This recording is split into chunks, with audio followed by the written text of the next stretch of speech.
Hey guys, what's going on? And welcome to episode 294 of the KBMOD podcast. It is September 24th, 2017.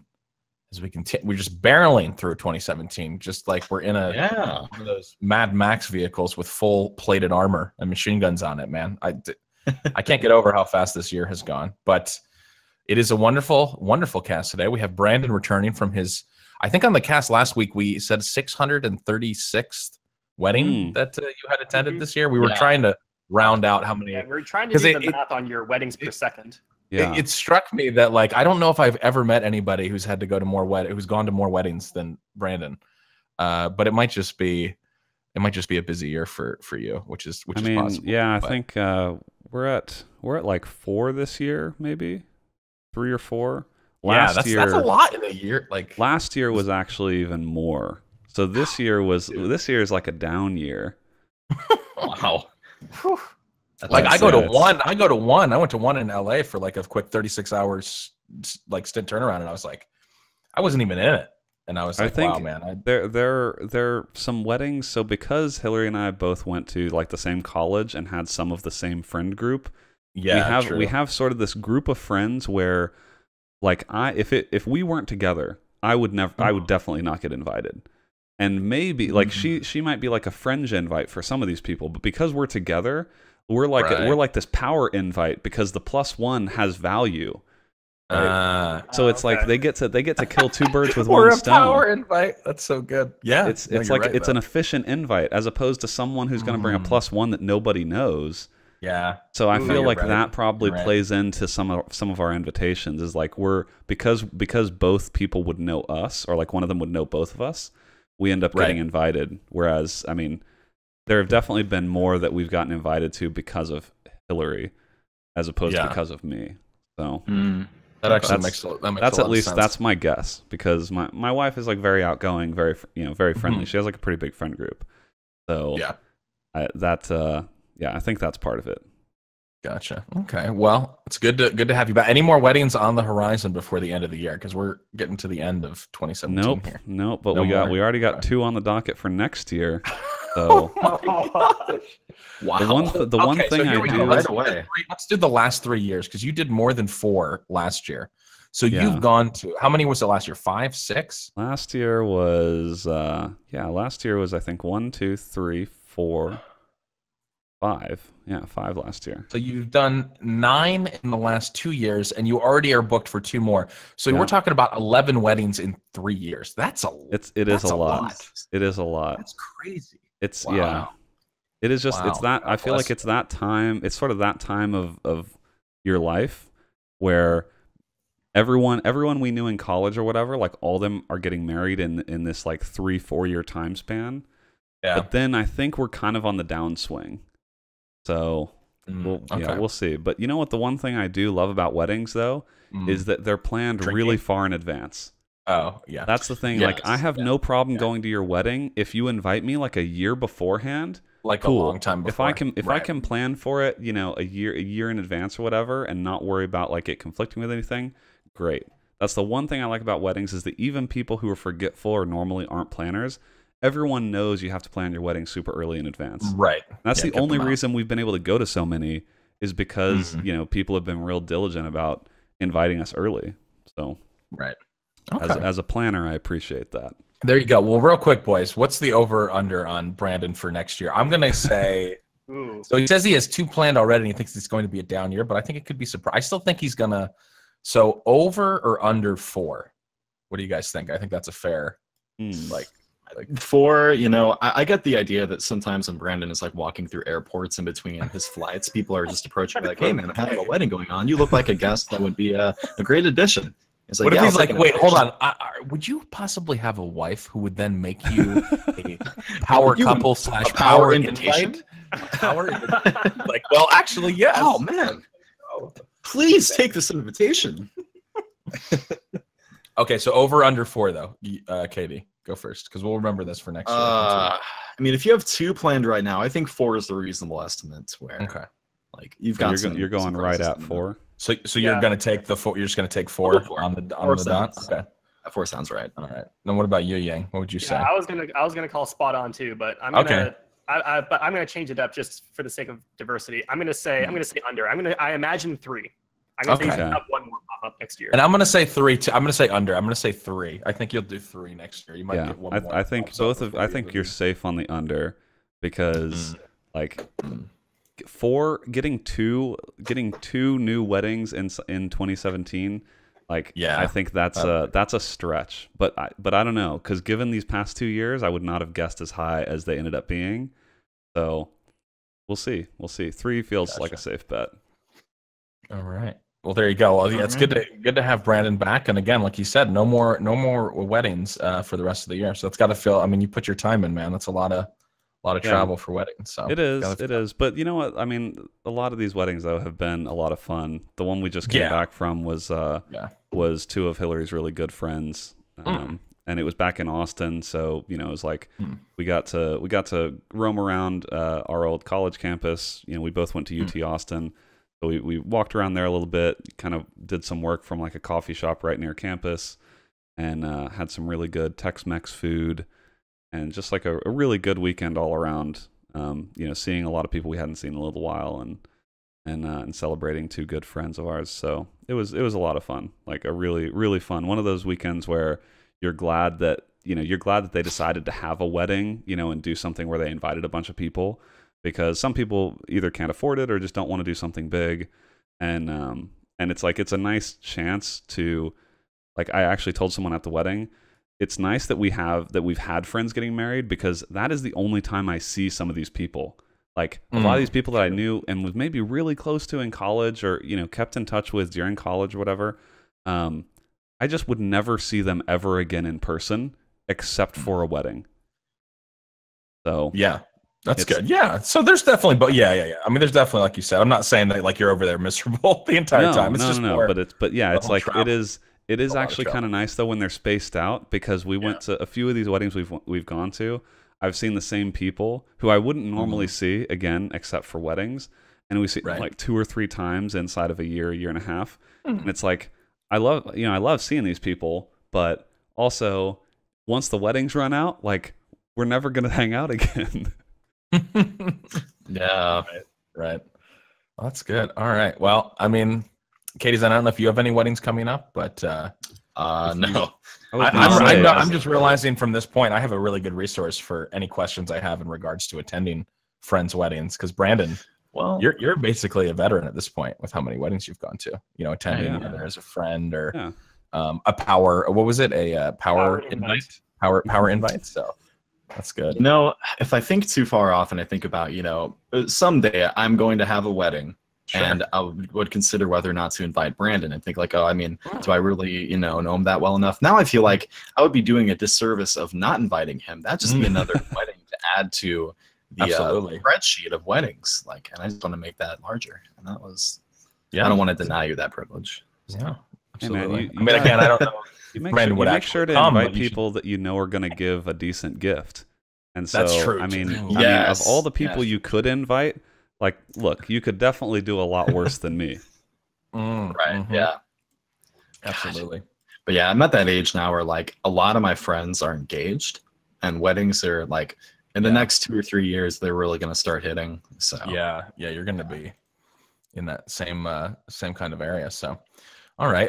What have you been up to, Katie? And also we've got the lovely, the now basically just staple on the cast, Yingity Yang. Back with us again this week, man. Good to have Staple you. Staple doesn't do him justice. That's such a pedestrian word. It is pedestrian. We need something else. Our glorious leader. Oh my God. I don't know. You really went from like one end of the spectrum to the other on the other. Yeah. A glorious leader, Kim Jong-ying. Yeah. Oh my God. We need that Photoshop. Oh no! But, I'd love pillar. to see that. Okay, a pillar. That's better. Pillar is a more positive.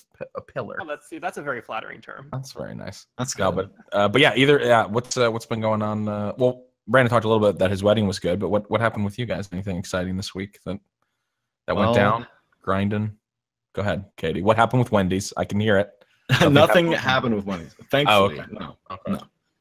Unfortunately, I think I might have talked about it before, but I was called on to attend jury service. Yes. Which would be tomorrow at 8 in the morning. It's a very unpleasant time for me because I usually don't wake up until about 9 or 10. So, and on top of the podcast lasting this late, on top of my sheer lack of desire to participate in jury service, it sucks. But you know, I'm happy to. Is any officials watching? I'm happy to serve my country. Wait, my civic duty. Yeah. Happy to do what needs to be done. No, I can't do. Didn't go too far. The Zoom. Why is it stopping my Zoom? It'll only go 3 times. Dang. What happened? What a sham. Sorry, audio listeners, I was messing with my. There's no way you make it onto the jury with camera skills like that. Yeah, you're right. They wouldn't let me even near the building. Full disclosure, in the pre-show, not that again, I won't incriminate anybody too much, but Katie Zen was saying that he's just so excited about this jury duty, and I was saying, well, there are ways possibly to not be selected, of course, but you still have to, of course, answer honestly. But maybe some of your honest answers would disqualify you. So we were just kind of brainstorming some stuff there, but we'll see what happens, Katie. Let's they'll have to let us know how it goes. Maybe you might just be too much of a succulent choice for them to resist. Are you gonna wear that anime shirt that you or that Sonic shirt that you were? We were talking about what you should wear to possibly to qualify yourself. Yeah, to get interest, sheer let's not let this man in our courtroom. I've got a shirt with a waifu on it that says I love Japan Club in Japanese, that has a geisha holding a sign. That'd be a good shirt. I have a Sonic and Shadow doing an anime pose on their shirt with some Japanese Sonic the Hedgehog I got years and years ago. But hey, listen, I listened to the rules over the hotline, and the dress code did not say that anime t-shirts were not welcome. It said dress appropriately. Yeah. But just said, no. I mean, I'm not going to go in t-shirt and jeans. But right. I have to guess though that they did assume they didn't have to put no anime t-shirts that appropriately covers anime t-shirts, and they were like, we don't need to write that, right? There's a lot of room for subjectivity in the phrase "dress appropriately." Right. Exactly. We'll see how it goes. Worst case scenario. Oh, go ahead. No, go ahead. No, go ahead. I mean, worst case scenario, I get found in contempt of court and I'm in jail for 20 days. Exactly. Worst case scenario. That was worst case, yeah. Good luck with that. Yeah, keep us updated. Keep us abreast of your situation. I will. Hopefully, I'll be here for the cast next week. Yes. He's literally put in jail. Oh boy! If they could let me get on Slack in jail, just hey guys, I'm not gonna make it. Not gonna make it this week. God, they're well, how are you gonna do the blurb? All right. Well, you got that going on. Well, good luck. 8 a.m. tomorrow morning. Yang, what about you? How's your week been? It's been fine. We're just sort of keeping up with work. There's a couple of things we're finalizing before our new exhibition season. So it's just been a lot of finalizing a couple of things in my department at the museum. But otherwise, I haven't been doing too much. It's just basically same as last week. I've been coming up from work, playing games. I did manage to stream today, which was a nice change. Awesome. Yes. Oh, you're up to, what did you say? Was it 22? Or what were you up to? We've raised, someone might have to correct me on the exact number. We're at $2,220 some odd dollars raised for Extra Life. And that's not including yet the payout for any of the affiliate revenue, which I'm also donating to Extra Life. I think there's currently $200 that I'm waiting on. And then the other exciting part is that we've officially passed enough subscribers that I will qualify for my affiliate payout at the end of every single month. So we'll be reliably sending at least $100 to Extra Life every month now. Awesome. That is awesome. That's really fantastic. Yeah. It's been super successful the past couple of days. So it's been a lot of fun. Awesome. All right. Well, there you go. Continuing to just, I don't know. Again, Yang, you're making me the urge to resist you physically so difficult. I will see you at TwitchCon. You're gonna come through my computer. I will. I am. I'm just gonna, dude. I'm gonna poltergeist right through your screen and just give you a smooch. But yeah, no, it's awesome. It's awesome to see the Extra Life stuff going great, and yeah, we love having you on the cast. Last night, I mean, nothing too crazy this week, but last night I finally went and saw It in theaters, which I've been wanting to see for a while. Yeah. It's like one of my favorite books of all time, and definitely my favorite Stephen King novel. I'd heard that it was a really good adaptation and had gotten good reviews. So went with my dad and my brother. But there was a couple major mistakes that we made when going to the theater. And again, I don't go to the movies super often anymore, so I should have maybe thought about this. But the first mistake we made was the theater that we picked is kind of in an area that's notorious for being very Delco. And if you don't live in the Philly area, I don't know really how to describe Delco except people that are very loud. And it's kind of like it's not like quite like Philly mentality because it's outside of Philly, but it's just people that generally just don't have any volume control. And you might say, well, Scott, you fit in there perfectly. And I do fit in there, but also they don't know how to turn off their loudness. And then you couple that with the fact that we went at 7:30. And as I was walking up to the theater, I saw teen after teen being dropped off by their parents. And I was like, they surely wouldn't be going to see the R-rated It, would they? Of course they would. So get into the theater. And again, they've got recliners and all the seats. It's a pretty nice theater by all means. But once I sat down, it was very, very apparent that, when you can just tell the buzz in the theater, like, what the normal volume level is going to be. Sure, there's some talking during the previews, but this was more so than I was even used to. I was like, okay, guys, like the movie's starting. Oh my God. The entire movie, there was a group of teenagers in front of us in an entire row. Cell phone. I'm seeing their cell phone lights. They are talking. They are audibly talking. I'm having trouble focusing on the dialogue. This is like the first like 35, 40 minutes of the film, dude. And so it took everything. And people, to everybody's credit, we were like telling them to shut. Like people were telling them to shut up. Like they were next to me, yeah. But I also didn't want to get up and go get an usher because then I'm like missing the movie. You know what I mean? Like I didn't want to miss, even though.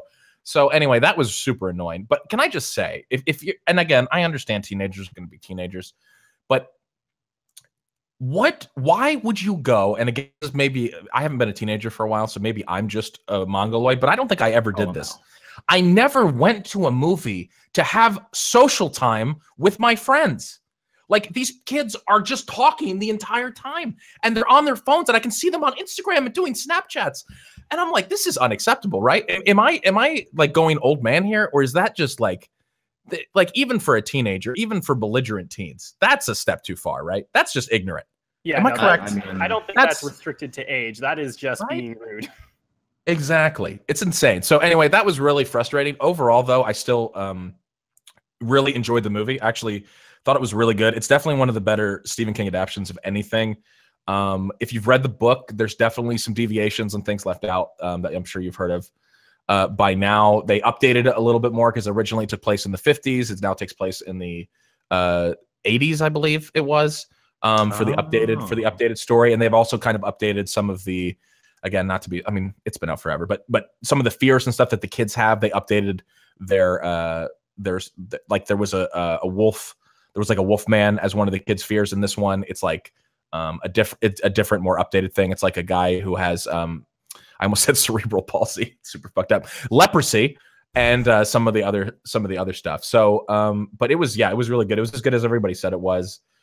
Pennywise, the clown and stuff, what they did with him was really good, and it was really funny too. It's definitely was not the scariest movie I've ever seen, but there were a lot of kind of like disturbing scenes that they did with it. And yeah, really, really highly recommend. Even if you've read the book and are wary of like Stephen King adaptations, which again, there's some good stuff, but there's also a lot of like garbage that's been made. But so what they also did too with the timelines is they split. So in the book, the timelines are interwoven. So you have the kids obviously all through the story, and then you have their adult selves when they have to go back later. So in the movie, they actually, just for the sake of kind of making it easier to understand, is that they just focus on the kids and the entire kids timeline throughout the entire book up until basically the end. And then they're making a part 2, which is going to focus on them as adults, which I think is kind of smart. Oh, really? Okay, cool. Yeah, which was kind of neat. So, yeah, it was really good though. So yeah, despite the horrible theater experience, one of the worst theater experiences I've had in a long time. Man. the movie was really solid, so that was good. But yeah, I think next time I'm just gonna make sure to either go like super late so that the teeny boppers can't be dropped off, and I'm probably just not gonna go to that movie theater again because I think what night was this? Again, like what day of the week? It was Saturday. It was a Saturday night. Okay. I think that's also part of your problem. Friday or Saturday. It was also nights? the day. There were 3 mistakes. Yeah, Saturday night is rough. Yeah, absolutely. Yeah, for sure, dude. Nothing makes me more mad than bad theater experiences. I mean, I've gotten to the point where like I simply enjoy movies more when I'm with friends and we can like, you know, we all watch the movie, but we all get like loud and get super hype over like scenes that happen, like, you know. But then you're in the theater and you're watching, you know, Guardians of the Galaxy 2, and the dude next to you, like 80-year-old man, giant thing of popcorn. Every small, not even funny joke that happens goes. I'm just like trying to watch the movie. I can hear like gears turning in his body as he digests. It's a very specific. I like how I went after the younger crowd who was really belligerent, but you're actually going after even the old guy who's just laughing at all the jokes. I like that we're theater etiquette is not tied to any age. I think it's just true. I mean, the other thing I got like, do they go ahead?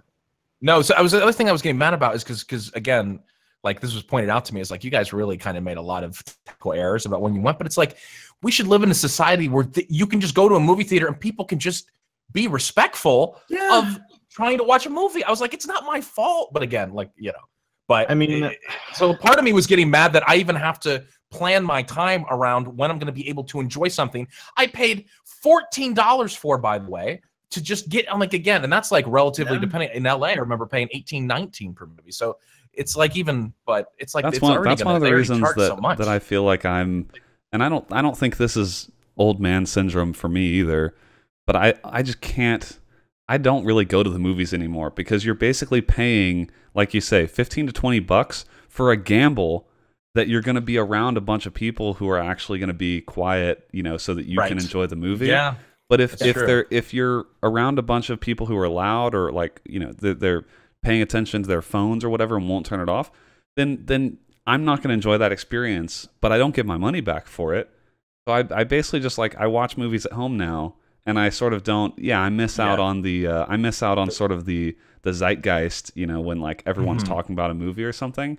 But I kind of am just like over that loss because it's not worth. It's not worth the cost to take a gamble on the theater experience. No, I don't think you're actually alone too. I mean, I think a lot of people end up feeling that way, especially like with the price. And another thing though, it's like it's a bummer though because I really do, especially like. Certain movies are really, you know, it's like you really do get the theater experience. You get the audio, you know, the big screen. That's still definitely kind of sometimes has a hold, but I agree with you more often than not. I'm just like, man, unless I really, really, really want to see something, I'm just gonna wait it out. And so like again, I there's a lot of stuff that I missed out on and then just catch later. So yeah, I'm totally with you. But yeah, so that but yeah, overall, again, it was salvaged. If the movie had been like not great either, I probably would have been super tilted. But at least like one of the 4 factors that ended up affecting my experience was good. So okay, yeah, I just think about like, you know, movie theater woes like that. You know, everybody's had them. But I mean, I know they had like the previews before the movie talking about, you know, put away your phones and all that shit. But like, what I mean, should there be people in theaters like watching? Should there be like, you know, I'm not trying to say there should be bouncers or shit. Like, I mean, sure there should be. Yeah, honestly, like that's the one thing I was also upset about is, and again, I know movie theaters don't want to hire more people than they need to or whatever, and especially this theater, like I said, in the area that it's in, I don't expect them to be doing like some super bougie stuff like that. But really, though, like I guess if I really wanted to, I could have gotten up and said like, listen, this freaking row is being totally like belligerent and they're not like they're ruining the experience for everybody. And I'm assuming that they would have come in, but again, I was up against like I really don't want to miss out on like 2 or 3 minutes of the movie. Yeah. Because, you know, like and it's not even my issue. So, but it was my issue because they made it my issue because it was so annoying. But right. Like I would have absolutely no problem if there was like, I mean, in the larger showings, so there is maybe like 1, maybe 2 guys like standing in like the back of the theater, just like watching for people. Like they've got a taser. That sounds kind of tasers and literally like on your ticket. Sheriffs. Yeah, like when you buy it, it's just in the super fine print, and it's like, listen, after like you get one warning, and then you get tased. That's it, and then you're kicked out of the theater. Like that's the level. That's the level though that I really feel. I feel that strongly about it. Like, listen, if you're gonna ruin somebody's a whole movie theater's experience, you can get tased, and then you can get kicked out of the theater. I mean, it sounds harsh, but I'm so down for it. Like, here's the thing: every single attendee should wear a bracelet that administers an electric shock if they ever make above a certain decibel. You know, everyone be wearing shock collars. Oh yeah, collars. That's actually what that is. It's like, yeah, I can't believe. Oh my god, that might be a little extreme, but yeah, I like. You have to institute tough, because imagine if those kids had been tased. Like, there is no way, first of all, they're ever ruining anybody else's movie experience again. They're probably never coming back to the theater. And if they do, they're going to come back and they're not going to continue to be rude. Like, they're going to learn that they have to stay in line. So I don't know. It's just, oh man, it was definitely disappointing. It definitely made me feel a little bit kind of like, man, really? Like, it made me feel old too, because I was like, man, back in my day, I had respect. I never would have done that in a movie. Like, I make sure my phone's away. Like, I didn't even have cell phones back then. We didn't even have phones to disrupt the experience. Back in my day, these kids were just quietly making out in the back. Yeah, exactly. Oh, yeah. That's right. They were just like, there was sexual discoveries going on, but it was silent, and I didn't have to see it. Like, totally. And I'm thinking about, like, what if a bouncer or like what would even be the proper term, you know, like if someone like that has to address someone making noise, like they're not going to walk in the middle of everybody, so what do they need? Like a giant extendable pole where you just reach out, poke them on the shoulder. Like, in the middle of the movie, they just like, no, it actually, I'm just imagining the pole, and they just grab the person's face on their cheeks and just clamp it and turn it to them, and like, it's like one of those old people like grabbers, and it just grabs them by the neck. Shakes them a little bit. Dude, I'm all for it. Oh man, I put my tougher tax penalties. Yeah, exactly. Tougher penalties for that shit. But yeah, all right. Well, let's talk a little bit about what we've been playing this week. Let's start with. Hold on. What have we been eating? Anything? Oh, that's right. Anything interesting? Because I have a decently interesting one. Having just been to a wedding down in Texas, we had so we went to a Mexican restaurant for the rehearsal dinner. And everyone had the same thing, because the wedding, they ordered the same thing for everyone, and it was a stuffed avocado as an entree. And I had not had a stuffed avocado before, but there was sort of like, so with Tex-Mex, a lot of times I just sort of like combine everything on the plate and eat it. So like, the rice and beans and everything, you kind of just put it all together and eat it. All sort of as one big amalgamation, but it had I think cheese in it. There was rice. I don't know if there was meat. Like I can't remember exactly, but it was kind of all together. But man, just like, I didn't think I would like stuffed avocado quite as much as I did, because normally I would get something that I've had before, a dish with meat in it. But stuffed avocado was quite delicious, and obviously you get like that avocado taste in every bite. So that was really good. And then we had at the reception, we went to a barbecue place outside Austin, and had 6 types of barbecue. Like we had more barbecue than anyone at the table could have eaten. It was beef ribs, pork ribs, brisket, turkey, chicken, and sausage. God, wow, so close. I think that is an incredible. And then obviously, that's a crazy spread. Obviously sides, like I think potato salad and coleslaw and beans, like normal barbecue sides. And then for dessert, it was like peach. No, I think it was either apple or peach cobbler with like a scoop of ice cream below it. And so it was smart, because they were like individual servings, and so the ice cream was on the bottom, and then they put the cobbler on top. So the ice cream was like just melting a little bit, because it was obviously above the ice cream, and so it's like you could easily get the right cobbler to ice cream ratio with each bite. So it was a very delicious, really delicious meal meal. on this trip. Oh yeah, very well. Oh yeah. Oh, and we also had I also had on Sunday when we were like when we're heading out. If you've not, a lot of people won't necessarily know what this is because it's a Tex-Mex thing. But I had migas, which are, it's like tortillas, but like mixed in with other stuff. So like beans and rice, and I don't know. Google it to see what the ingredients are. But it's like a really, really good breakfast Tex-Mex dish. And we just went over to like the place next to the hotel that I didn't think was going to be that good. It was fantastic.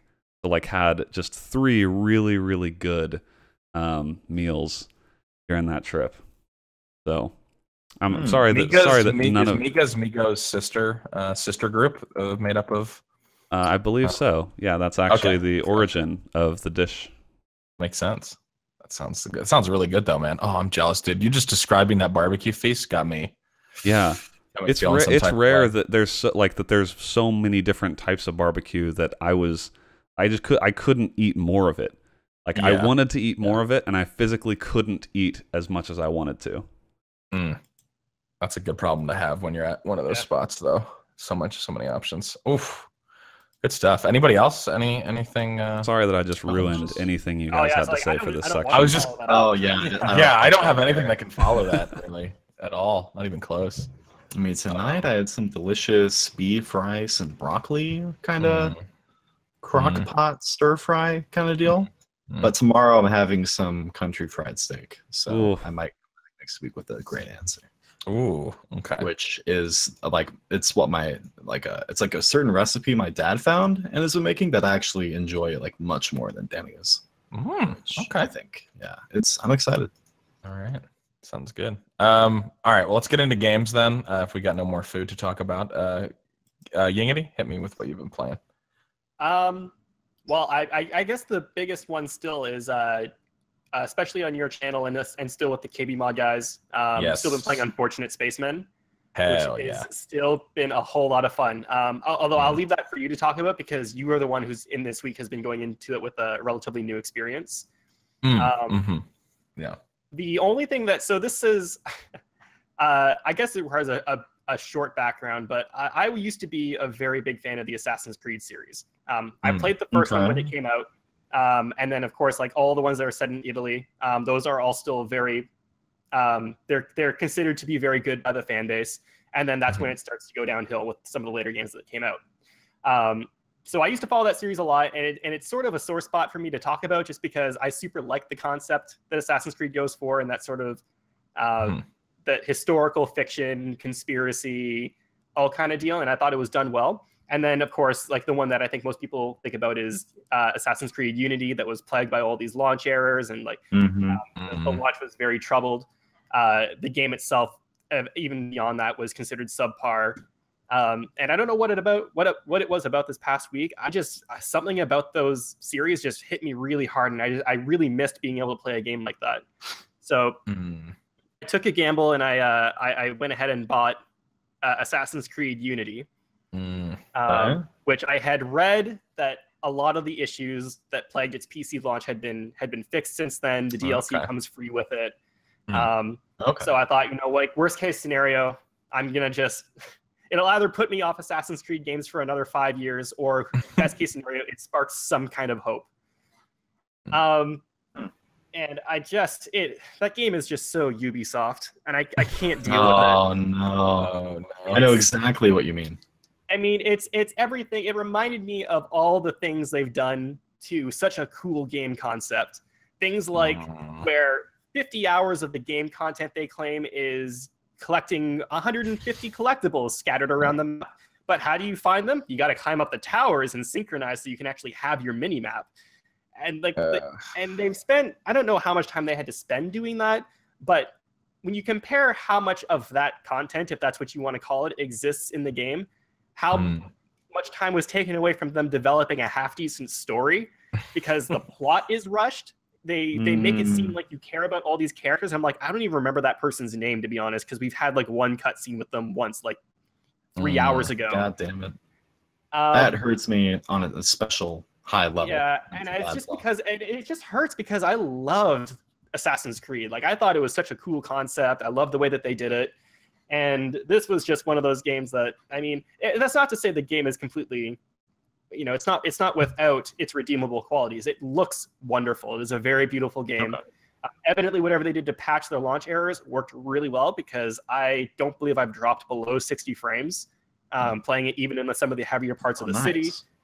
The combat, I feel like they've dumbed down the combat. That's the other thing about this too. Ubisoft refuses to make a difficult game. Like, they spoon feed you every step of the way. I got stuck on, I don't even know if I want to call it a puzzle. It's just, you had to get out of this room.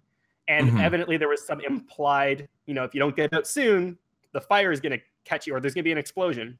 And I was running through doing all like the free running stuff, and I got stuck for maybe 10 seconds before your character goes, I can get out through that window, and the camera pans to it. Yeah. And I'm like, you could have just let me failed and made me retry until I figured it out. Till you figure it out. The solution really wasn't that difficult. And so it's all these things just compounding, like, it's a very simple game. They spent so much time on content that is just you blindly running around a map. And I don't know, man. Apparently I should try Syndicate, is what people were telling me, which is the one that came after that.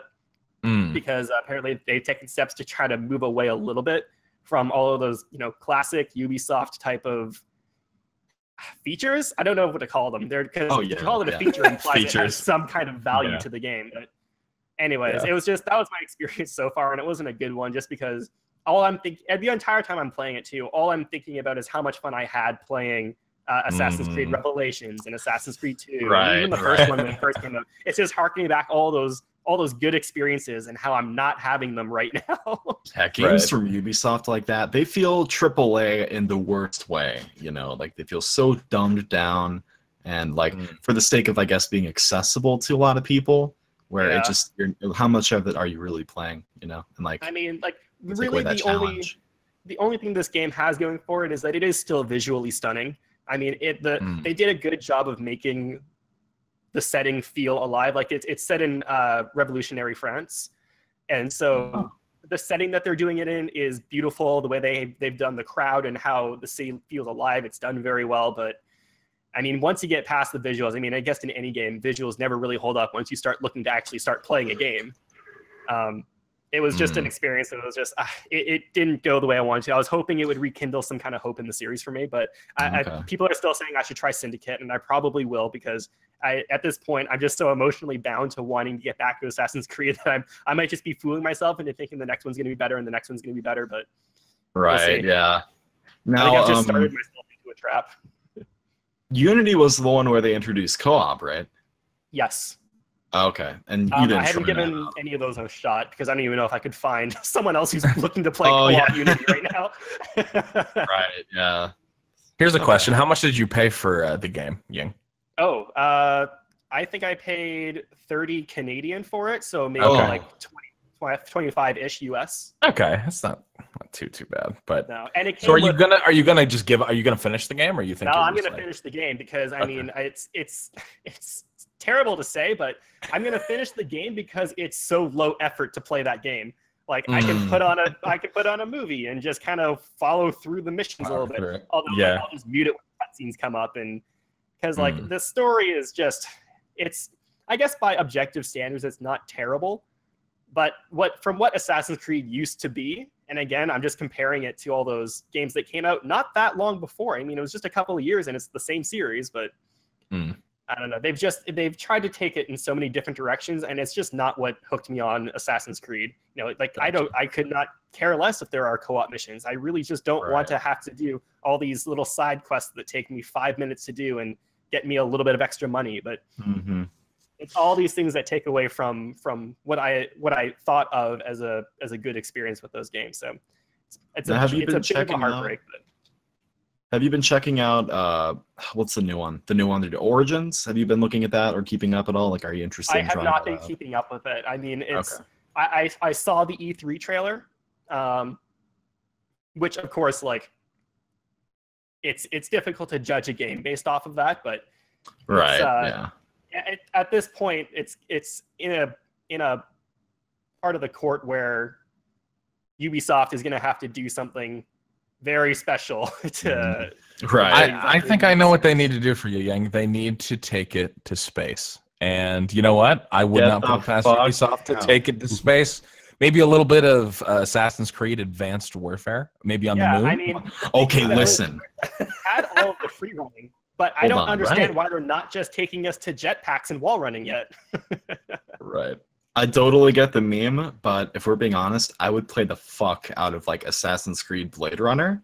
I would play the shit out of that. The thing is, people for a long time, since Assassin's Creed 2, people have been wanting Assassin's Creed set in modern day. And they sort of did that, I think, with Revelations. They had you sort of bouncing back between, you know, the character that you're actually playing in the modern day and him getting all these assassin skills. And they actually send you on a level through this corporate business. And it's actually amazing. It was a lot of fun. And for some reason, they just dropped that whole concept. You barely play anything in like the modern times, which was like one of the more captivating parts of the story. Like they sort of keep you updated on what's happening in the modern day through these very convoluted, barely integrate into the game communications with this mysterious figure that you still don't learn anything about. And it's, I don't know, it seems like they've fragmented the interesting parts of the story so much for the sake of quantitative gameplay in terms of like collectibles and side missions. Okay. But that's what I've been playing, I guess. That's what you've been suffering through. That's what I've been suffering through. But I'll finish the game because I mean, who knows? Maybe the story actually really starts to draw out near the end, which has happened with previous games, and it just, I don't know, reignites the experience somewhat. And then I still have to try Syndicate because that's what people are telling me to do. Right. Okay. What about you, Brandon? What you been playing? If you haven't been playing much. Yeah, I've not been playing a whole lot. I've been playing the monitor calibration game.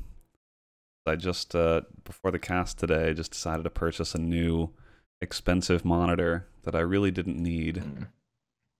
But, you know, every now and then you get the urge to spend money on things. So I got one of the new Asus PG279Q monitors. So I was upgrading from 24-inch 144 hertz TN panels to a 27-inch 1440p IPS panel. So it's nice. I'm looking at it now. It's very nice. It looks really good. But there are some things that I didn't quite think about with my setup because I'm pretty exacting when it comes to the way I like things. I'm a bit of a perfectionist. And so I now have two monitors on the sides here that are smaller in dimension and resolution than my main monitor. Which you would think, all right, it's not really that big of a deal, right? You kind of just like put them in the center. You can still make it kind of symmetrical. It looks fine. Problem is that because they're different resolutions, now, like if I go up to the very top of my center monitor and I try to go over to my monitor to the right, it gets stuck because there's no monitor there. So I have to have my cursor like kind of in the center for it to move over to the other monitor smoothly. And so I'm like, okay, I don't love that. And the other thing is IPS versus TN panels, when you have them side by side, they just look really different. And so the color profile on the IPS, I'm pretty sure it looks way better, but because I have it next to a monitor that I'm pretty sure is worse, I can't, like, my eyes are tricking me into thinking like which one is the right one. Because these monitors are the TN panels are cooler and they have a little bit different look. And this IPS panel, by comparison, looks very warm, even though I'm pretty sure that this one, like, I've calibrated the center one and I think it's right. It just looks different than the ones on the sides. So this is what drives people to madness. Like if I was any crazier than I am, I would go unnecessarily buy two more of these monitors just so that the whole thing looks the same and so that I can drag my mouse over to the other monitors unencumbered. Now, are those two mild desires of mine worth $1,500? The answer, probably not. Probably not. But there's still, in the back of my mind, it's still just sitting there. Like I could fix this. I could fix this problem. I could just add money and I could fix this problem. So that's been the game I've been playing, and I basically, I only got this monitor because I've heard a lot of good things about G-Sync, and I've played on G-Sync monitors recently, and it does make a difference. And for a game like PUBG, where I don't have a consistent 120 plus frame rate, G-Sync can actually make a big difference in the way the game feels. So I thought, okay, this seems like a worthwhile upgrade. But now I have these little, it's like you just end up wanting to spend more money to upgrade the rest of your setup. Just like if now I'm going to be like, oh, I'm playing at 1440p, so now I need a better video card because my frame rates are going to go down compared to 1080. So yeah, I'm just spending money, even though I don't even play that many games right now. I'm just spending money because if I play games, I'll have nicer things to play them on. So that's my dilemma. This has been the first world problem rant section. There we go. Yes, I was just gonna say. Yeah, but I mean, no, but you're totally right. It's like, because we were talking about it in the pre-show, and I was like, Brandon, you're gonna have to definitely say first world problems before you're done with this. But it is true, when you change something in your setup, like those are a lot of things to change, like resolution already. So you're adjusting to a new resolution on a different monitor. The mouse thing, especially once you have multiple monitors, that's just, again, you could be like, well, maybe I could, get used to this, but it is a little bit annoying where you have to place your cursor. Then you're dealing, like you said, with the color factors, where it's just like, I should really like this, but my other monitors kind of make it so that it's hard for me to really appreciate it. Yeah. So I feel you, man. So what do you think you're going to do going forward? Do you think you'll get two different monitors that are slightly cheap, like aren't the G-Sync version of that monitor? I'm not sure. I'll probably just stick with it for a little while and see how it feels. Because there aren't. I'm not sure if there is a version of this monitor that uses the same panel as this one does, that is just like cheaper. Because this is this is like a nice 27-inch 1440p panel with G-Sync. Right. So I could, like, in a perfect world, I would just like go buy a version of this same dimension monitor without the G-Sync stuff, because I don't need to game on my side monitors really. But I'm not sure that monitor exists, except maybe in a different form factor. So I don't know if that's really an option. I'll probably just try and stick it out and maybe experiment with like some different, maybe I go crazy and turn one or both my side monitors into portrait mode. I could do all sorts of wild stuff. Yeah. But I don't. It's one of those things that I know I don't need to spend money on. Like, I just use my side monitors really for for more screen real estate, and so that mild annoyance is definitely not worth much money to try and fix. Right. But yeah. Anyway, it's just funny because it's like when you just have one monitor, I would appreciate this monitor a lot, because it looks so different and is really, compared to the other monitors, is so crisp, and you can tell the difference in the resolution and all that. But when both of them are next to them, I'm like almost fooling myself. I'm like, is this color really that much better? And it's like, yes, of course it is, you idiot. This is like it's so much, the panel is so much better. But because it's sitting here next to it, it's like I can't truly tell which one is supposed to be like the better color, the better representation. So yeah, but I haven't gamed on it yet. I think once I game on it, that will be the big difference, because it's going to feel a lot different. So on my desktop, it's like, that's where I'm not going to notice anything on my desktop. It's all about when I play games, I know I'm going to feel the difference. Gotcha. All right. Well, keep us updated. Let us know how it goes, man. I hope you find some peace, and who knows? Like you said, you're going to open that game up and you're going to finally feel what G-Sync feels like and be like, okay. I know. All right. That's what I'm hoping for, is that that then every time I play games, I'm going to appreciate really having this monitor. But man, just trying to like, there is a very deep world of like color calibration and all sorts of like custom color profiles. You can get so in the weeds on this stuff, and I don't care enough. I'm just like trying to find something someone else has done that looks better than the stock the stock mode. Like, the stock mode on monitors never looks good. It always looks like trash. And so it's like an art to find a good color profile and good color settings that match up with what you want.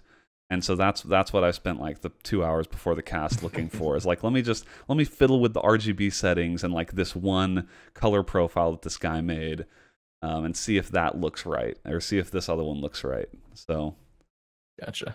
First world problems for sure. Yeah. Well, it's good. Yeah, definitely keep us updated though. And Let me know if I should drop 750 myself on one of those things. I'm kidding. I don't think I will, but I'm happy with my 144 for now. But we'll see. Well, one of the things is I also wanted to try a 27-inch monitor because I've only for a long time I've had 24-inch. That's like the sweet spot for how large my desk is. Oh yeah. But this monitor has smaller bezels, so it's actually not that much bigger than my current my other monitors. So that was one of the reasons I thought let me try 27-inch and see if that really feels different, like when I'm playing games. But if I wanted to get a 24-inch monitor, that would have been a lot cheaper. It's just that the 27-inch panels are just crazy expensive. Gotcha. And the 27, like the distance from that monitor to you, like that doesn't feel like too awkward. Like maybe that doesn't feel too big at all. Not for me because I push it pretty much all the way back on my desk. So so it is. I mean, I have pretty good eyesight. I think for someone that doesn't have great eyesight, it might be too small, and they might need to use the scaling options. But for me, it's fine. But it does. It's funny though, compared to the ones my side monitors, the 1080p monitors I have on the side, the resolution just looks like trash comparatively. It honestly, it's like looking at 480p compared to 1080p. Like that's how bad it is. But before nasty. I had this monitor right next to these monitors, it looked great. You know, it's all your mind playing tricks on you that like now I can see these individual pixels at 1080p and it's just disgusting. So this is what turns people into snobs. You know, once you get a taste of what you could have, all of a sudden you can't go back. Yep. Ever since I got this 144 hertz monitor, I can't believe there's a time in my life when 60 hertz was like, oh yeah. I mean, it still is like, I don't take it for granted, but 144 hertz is just so lovely.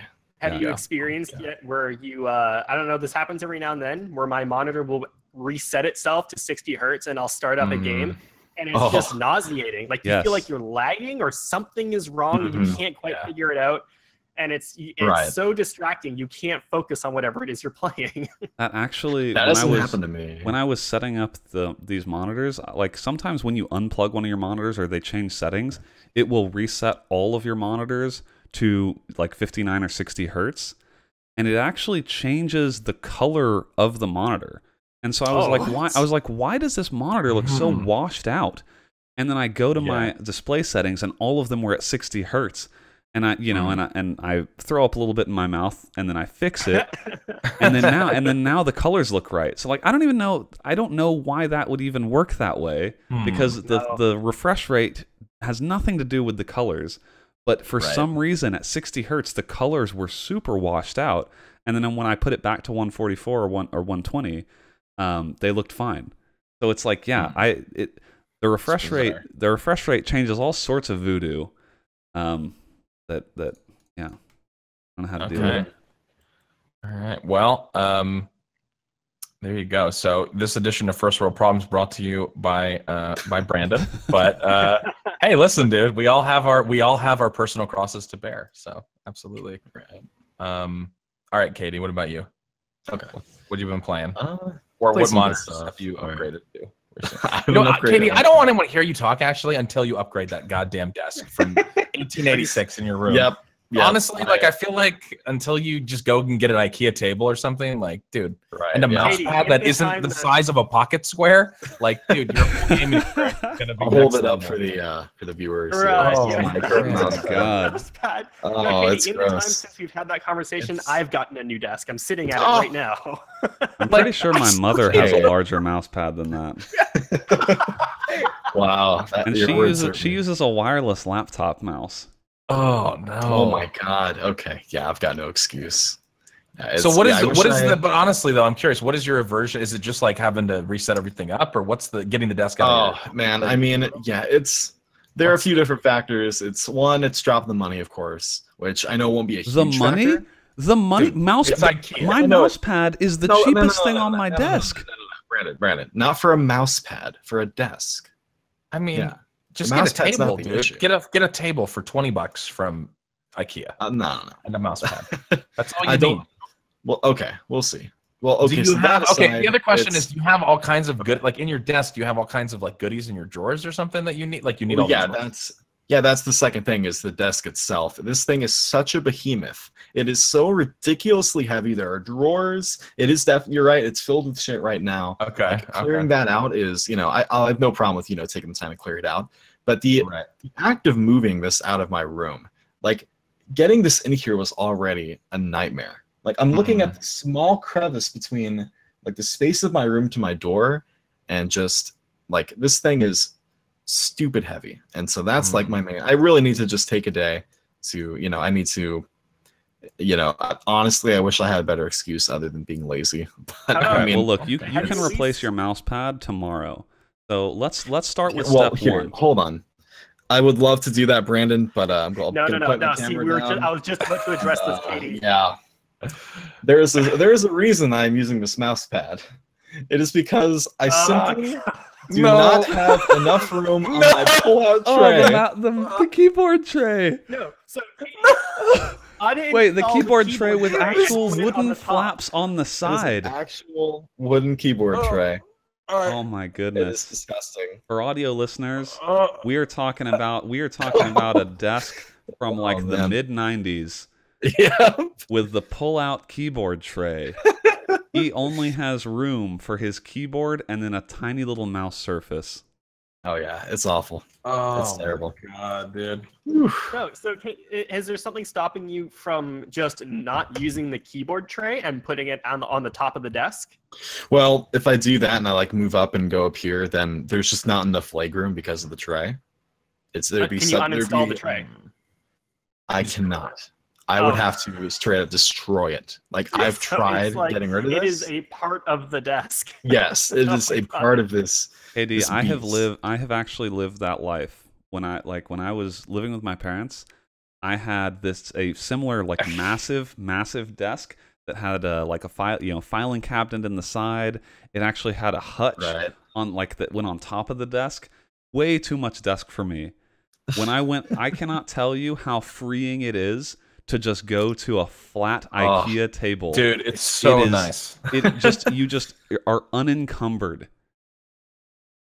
Okay. Well, actually, I did get word that an IKEA store is like in the process of being opened up in Indiana or in Indianapolis where I am. So once that gets, finished up, I'm going to hit that place up and look at a desk because I'd swing by, Office Max and see, oh, this looks like a pretty reasonable table. It's very simple. How much? Oh, it's $699. That's great. Oh yeah, don't go to Office Max. Yeah, definitely not. Wait for the IKEA then. But yeah, dude, no, I'm totally agreement with Brandon, man. A flat IKEA just surface, like it's just you get so much opportunity to arrange it however you would like. Unlimited space if you do it. I believe it 100%. Okay. So yeah, I thought I could go this week without my terrible sin of a desk being brought up, but I can't really blame you. Every day I live with this desk, I run the risk of, being called out on it. So I deserve it. Listen, it's only because I care, because I know that once you switch, you're literally going to be like, what the fuck was I doing for my first 20 whatever years of existence? Dude, when I was at LFG and playing at like some of those desks, I was like, they had nice setups. Yeah, I feel like I can properly game. And that was a LAN center with like 20 PCs next to each other, and you still have more room than your own. You're thinking, look at all this elbow room. Wow. Yeah.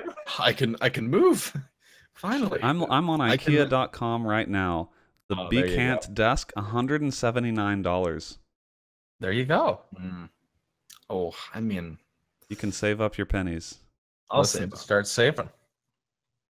All right, but what have you been? Okay, so what have you been playing on your very, not to the ability that you could play if you were on a totally flat desk, but what games have you been playing on your PC?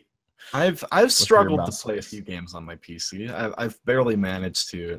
No, actually, I watched some games. I watched some CS:GO with you. I watched your subs.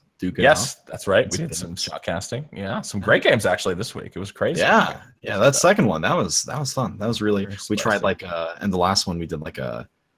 I'll let you talk more about that, but I've been streaming. Yeah, I've been streaming a lot more recently. I've been doing a.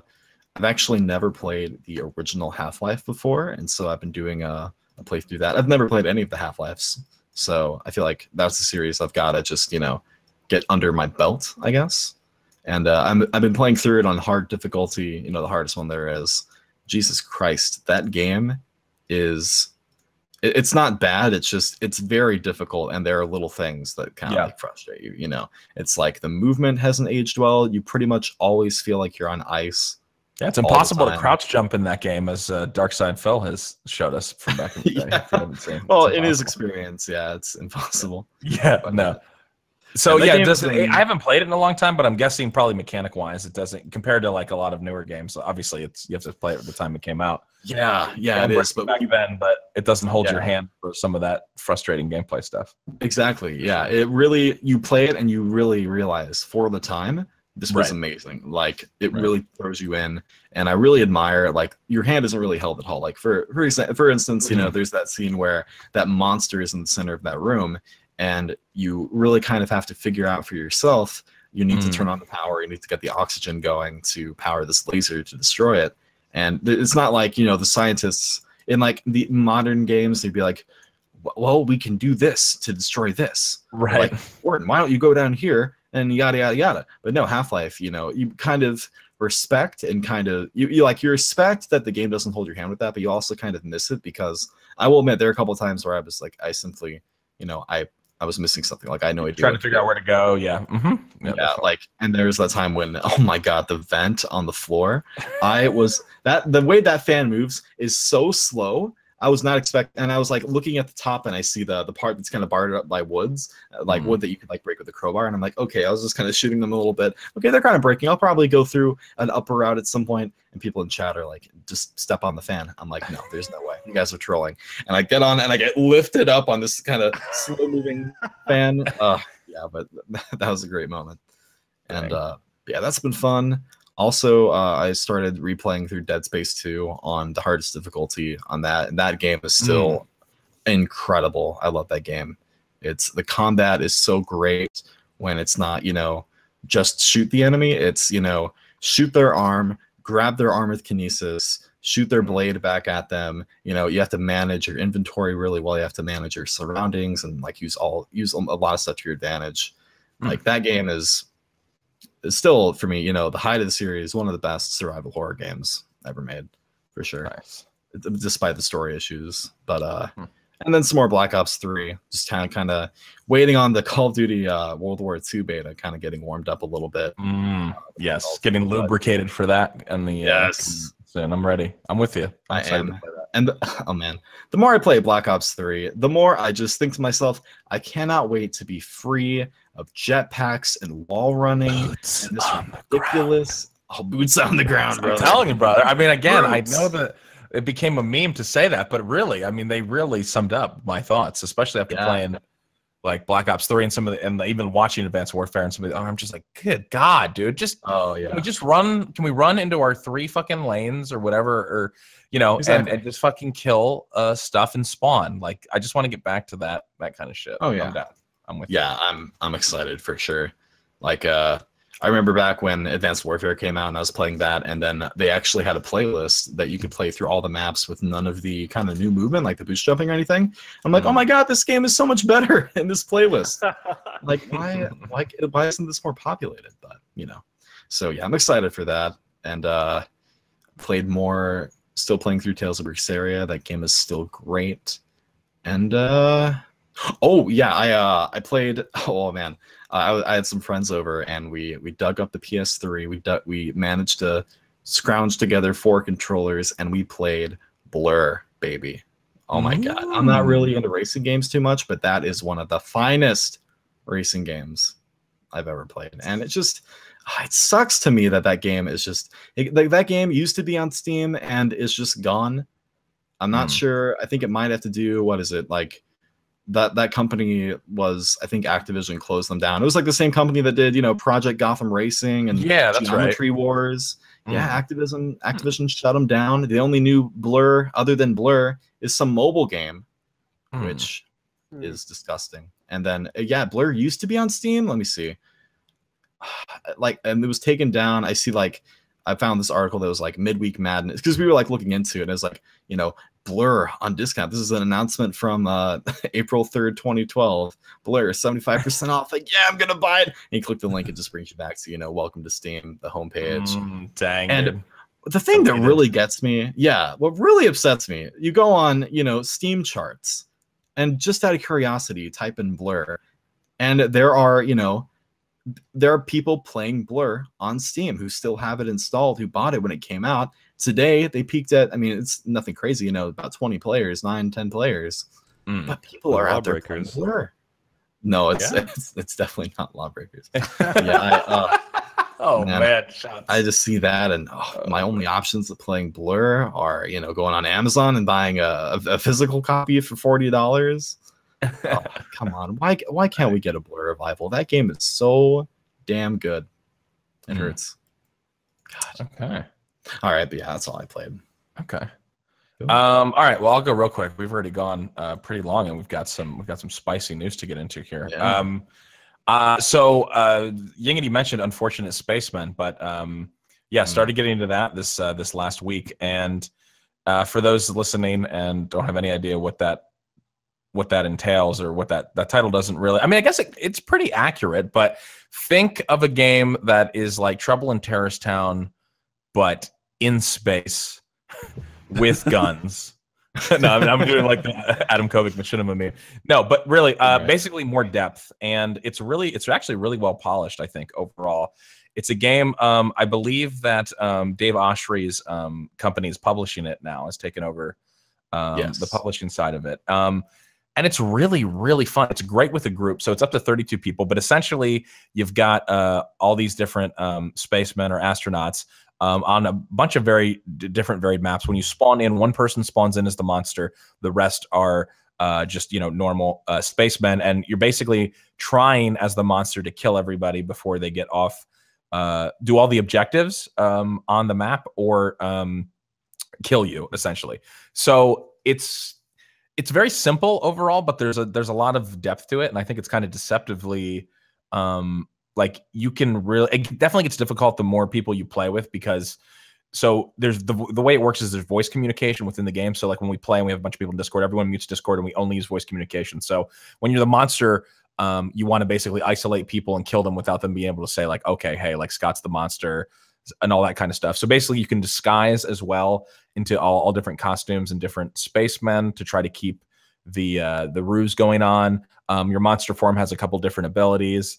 And then you can eat the bodies as well to regain health, and then you get more powerful as more spacemen die and stuff like that. And I was kind of like, I watched a little bit of gameplay of it, and then people were hitting me up and being like, yo, you got to play this. It's super fun with a group. And I was kind of skeptical. I'm like, man, you know, the whole Trouble in Terrorist Town thing has been done to death. How fun could it really be? But I have had more fun playing that game and more hilarious moments with you know, just the group of people that I play with in general than I have in a long time. So I think it's like shout out to Dave Oshry for giving me some keys and being able to give them out too.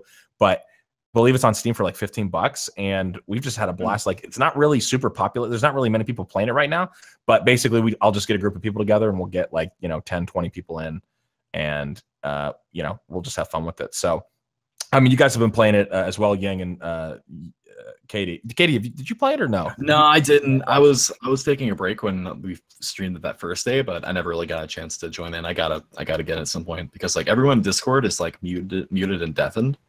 Yeah, so, like, it was hard to get in there. Yeah, the game does a really good job. I think where it succeeds more than the typical Trouble in Terrorist Town kind of concept. Yeah, is that it has a very good balance for the game being fun because of the game's mechanics and the personalities letting come through in just all the things that even the spacemen can do versus the monster. And they definitely give you more tools to mess with other people and, you know, be creative in the sense that it's not just the monster trying to evade and kill, it's the monster messing with power, and then the spacemen sometimes messing with each other. And there's a lot more depth to it in the sense that not that the game it has a lot of depth, but there's more room for the people playing the game to make it fun. Exactly. Yeah, and you absolutely demonstrated that when you did that slow turn playing the music box through your mic. Oh god, that was terrifying. Oh, that was great. Yes. Sorry, the quick rundown is that I I wasn't even the monster, but I ran into a bunch of people, and the voice chat is all proximity based, right? So it's you can only hear you. We spawn in, and it's this dark, poorly lit train, and I queue up on my iPhone the first track that comes up when you type in creepy music box. And I just played that through my mic while slowly turning around, make my character do very small circles, just to see out of curiosity how quickly it would take for the other spacemen to murder me. And it took maybe less than a minute and a half. Yes, I in that case was actually, Timmy came across you first, and then I came across, and I was actually the monster, but I was in my spaceman form, and Timmy was like, yo, this is creepy, should we kill him? And of course I was like, oh, absolutely, let's kill him, like he deserves to die, because it's so anyway, that ended up working out. But in hindsight, Scott is actually the worst liar ever. Your tone of voice changes completely, but in game it's so hard to notice. I mean, your chat is just going off. It's so obvious that he's the monster. You're the way you're saying things, and I don't know. It's fun, especially from a streaming perspective too, to go back and see how people were playing and all the little things that happen. But if you have a group of people to play it with, it's worth the $15. But you got to have a group of people to play it with. Yeah, it's not a game like you're gonna buy and then be like, hey, let's show on this game, because there's really nobody. You know, it doesn't really have there's not really a population playing it super consistently right now, other than us that I can tell. But I hope more people pick it up and play more. Like, definitely one of the best kind of like game experiences with a big group that I've had in a long time. So that's been great. Awesome.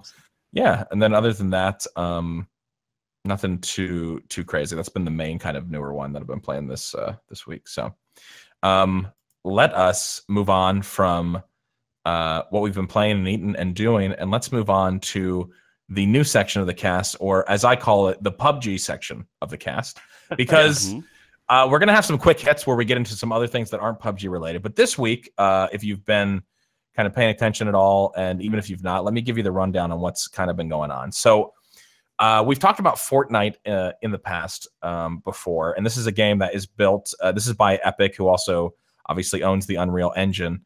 And this was a game that's like how to describe Fortnite. It's like a base building, survival, third-person combat, co-op, crafting, co-op, online, roguelike. Yeah. I mean, again, I think a lot of you probably know what Fortnite is, but either way, it's a game that released moderately recently, and it's one I don't know. Like, I haven't really played it. I don't really know anybody that plays it super regularly. I think it's like doing okay. I don't think it's necessarily breaking any records, but I'm just Scott, it is in early access. And it is in early access. Very true. Very true.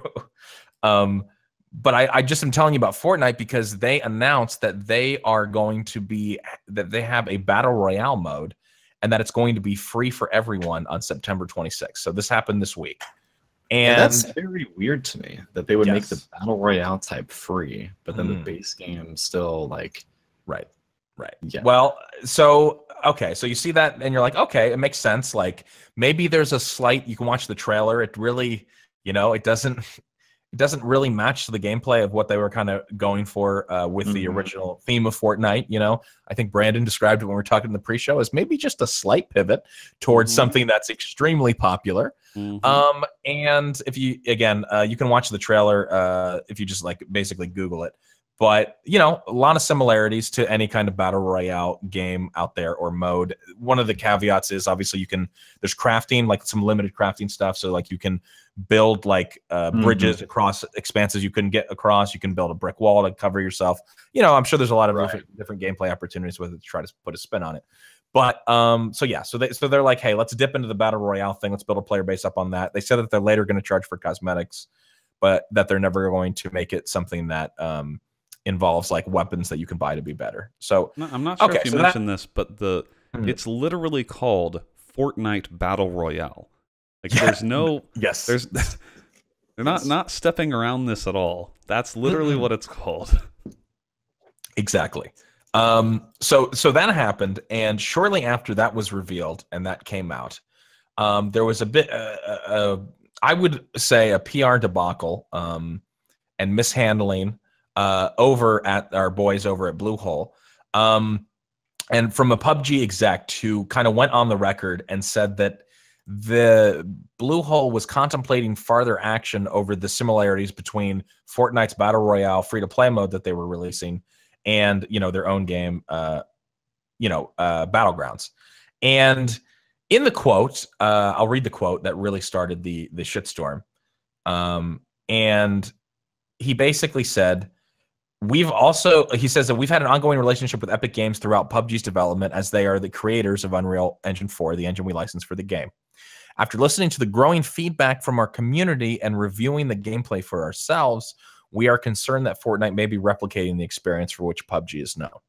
So right there, that's, I think, towards the end, the last part of that statement, replicating the experience for which PUBG is known. Okay, and this set the internet ablaze, because the internet, more than anything else, loves to be outraged, right? Especially when, and I'm not saying it was unfounded, because you look at this quote and you go, okay, they're the top Battle Royale game of all time, and they're getting a little butthurt that people are wanting to replicate the success. Like, they don't own, that game type, right? They ripped off other game types that have existed before, whatever. You can argue all that stuff. But he then went on to say after that, he said, we've also noticed that Epic Games references PUBG in the promotion of Fortnite to their community and in communications with the press. This was never discussed with us, and we don't feel that it's right. The PUBG community has and continues to provide evidence of many similarities as we contemplate further action. So kind of a pretty strong statement to come out. And so basically the response on the internet was basically, I didn't see too much nuanced response. Most of it was like, these fucking idiots. Like, what are they talking about? They don't own the Battle Royale game type. Like, and then there was a lot of memeing going on. People were pretty upset. And so before we move on to the next part of the story, what did you guys think when you initially saw this come out because it was a pretty big thing on Twitter and stuff. Like, everyone was talking about it. I don't think Bluehole has much to gain from making a statement about this in the first place. If anything, they've only drawn more attention to the fact that Fortnite Battle Royale exists. I think even saying we are concerned that Fortnite may be replicating the experience for which PUBG is known, that's basically just saying you're jealous, right? That's like, you cannot copyright an experience.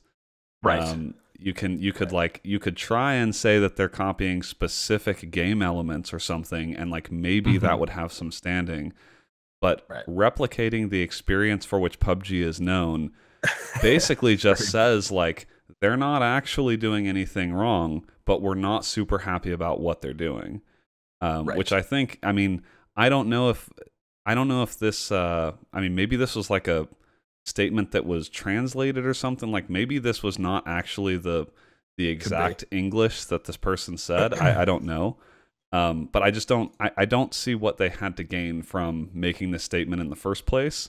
Right. Because I think it's very, if you're talking about, like, obviously when people see the phrase as we contemplate further action, everyone assumes they mean legal action, which I think is a fair assumption. But like, realistically, I don't think there's any chance they would try and take this to court. Like, this happens all the time in games where a game sort of copies elements from a different game, but it's very difficult to prove legally that they're like violating, copyright of the game creators, unless they're doing something like ripping out art assets or something super blatant. That's why you hardly ever see court cases, talking about like copying game elements, because it's just not an easy thing to prove in a court of law. So I don't know. All this just to me is like, why would you promote another game? The only reason people are even writing about this is because they can put PUBG in the title. Right, exactly. We see 100 articles about PUBG every week, and this is just the latest one. But it's like one that is actually sort of promoting another game in terms of mindshare out there in the community. So I don't know what Bluehole hopes to get out of this, but it seems like a pretty big misplay on their part, in my opinion. I would agree with that. Yeah. Anybody? Yang, any thoughts too? No, yeah, I think that's more or less the issue here.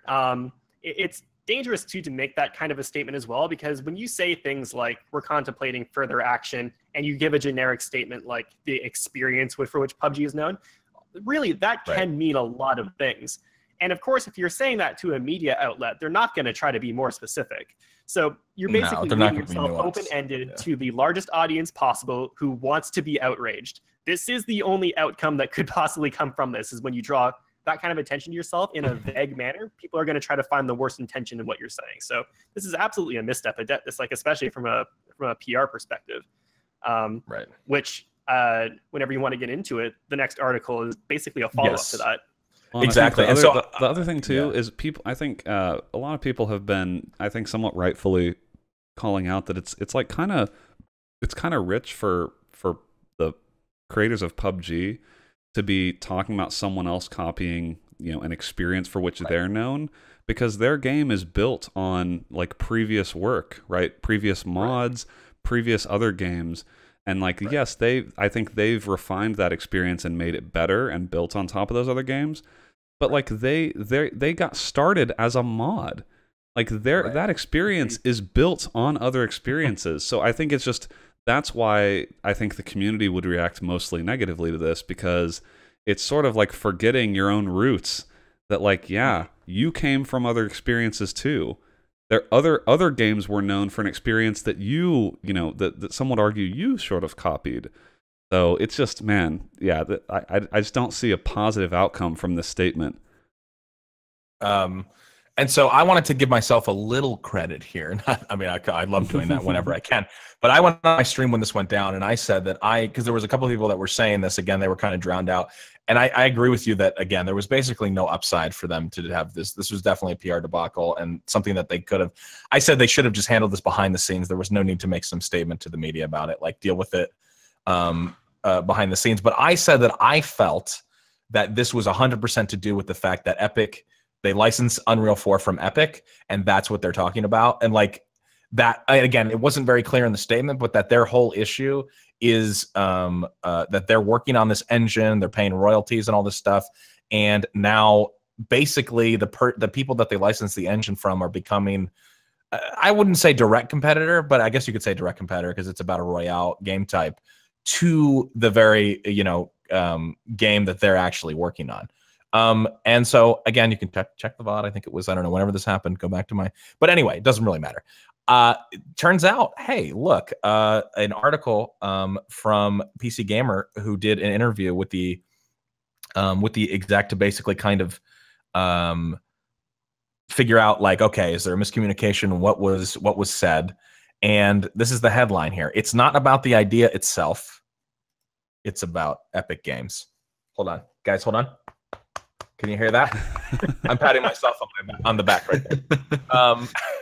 And again, I still think an absolute PR debacle doesn't change any of the stuff. Again, they could have handled this behind the scenes and tried to figure it out.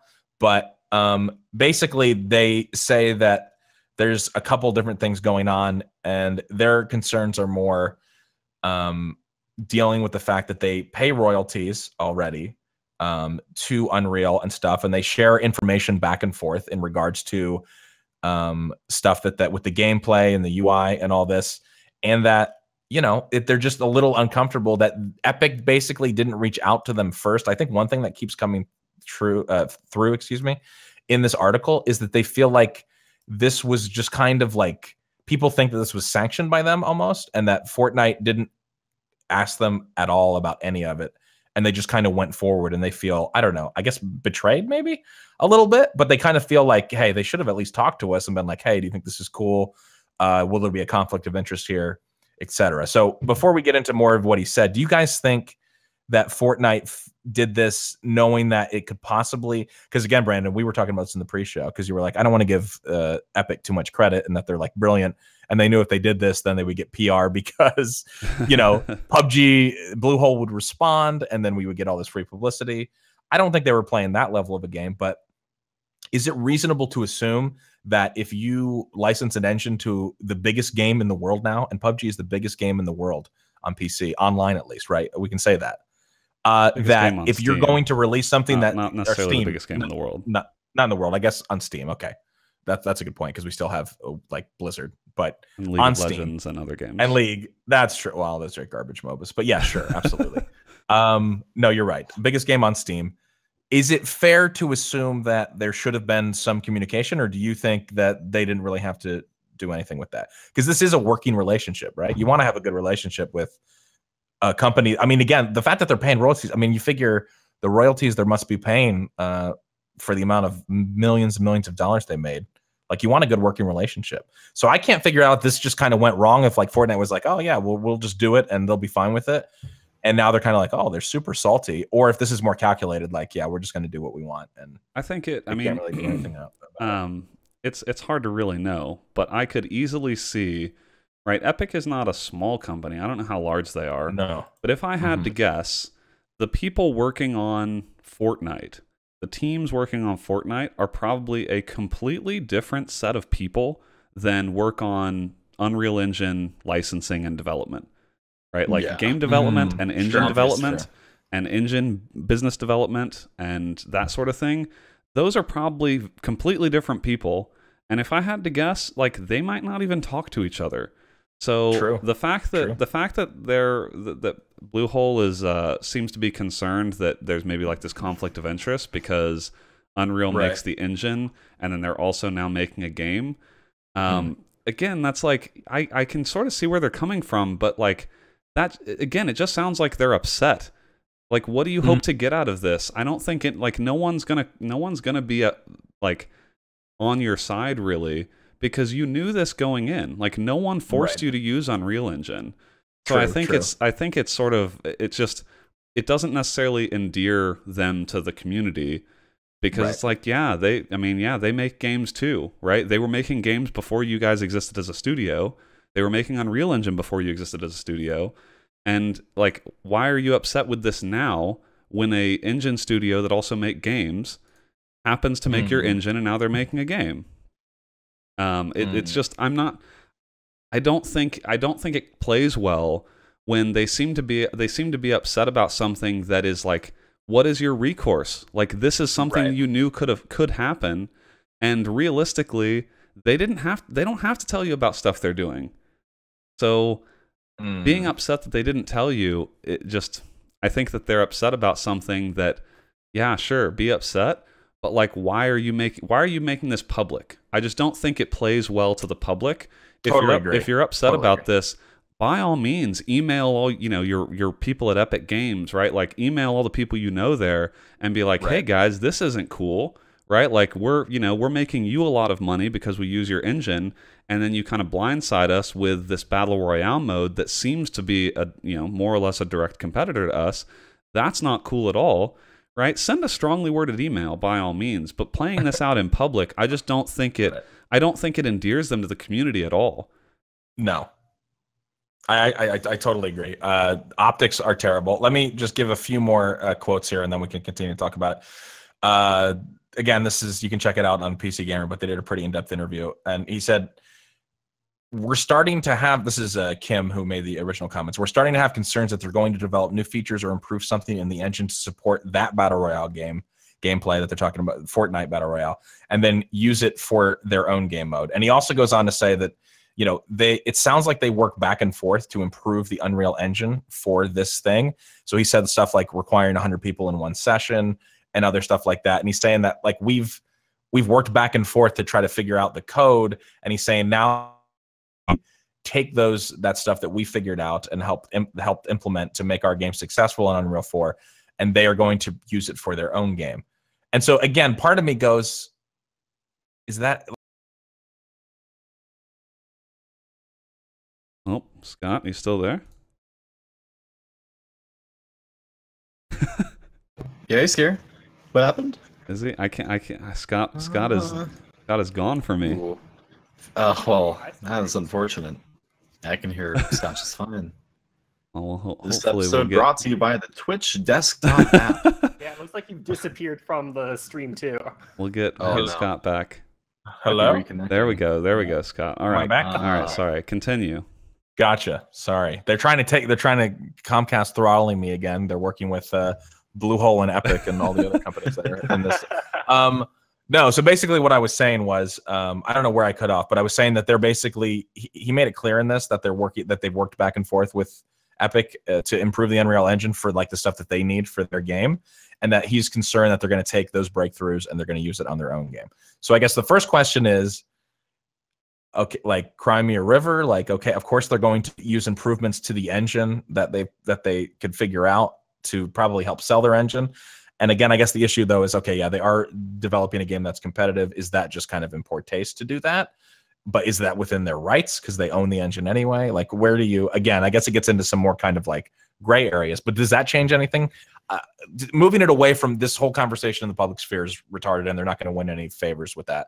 But aside from that, are these legitimate grievances, like, again, behind the scenes where you go, okay, guys, like, and he also talks about the fact that, you know, they're talking about, because Bluehole was an indie developer, a pretty small developer, and that, you know, they have this game that became a huge success. And he's saying that, you know, they try to champion the small developer and want them to be successful and all this stuff. And it seems like I'm reading between the lines, but it sounds like he's saying that, like, we got successful and then now they're basically pilfering from us now that we're successful. So like he feels, again, like you said, I think butthurt's maybe the word I'm looking for. They're definitely a little butthurt. Yeah, and that is more or less the tone that I'm getting from that, because I don't see any reason why Epic Games, a completely separate company, would not be able to try their own hand in a genre that is very popular, regardless of their relationship, developing an engine that is being used by Bluehole, a completely different company. That relationship, I don't believe in any legal grounds, defines the relationship of their own business practices.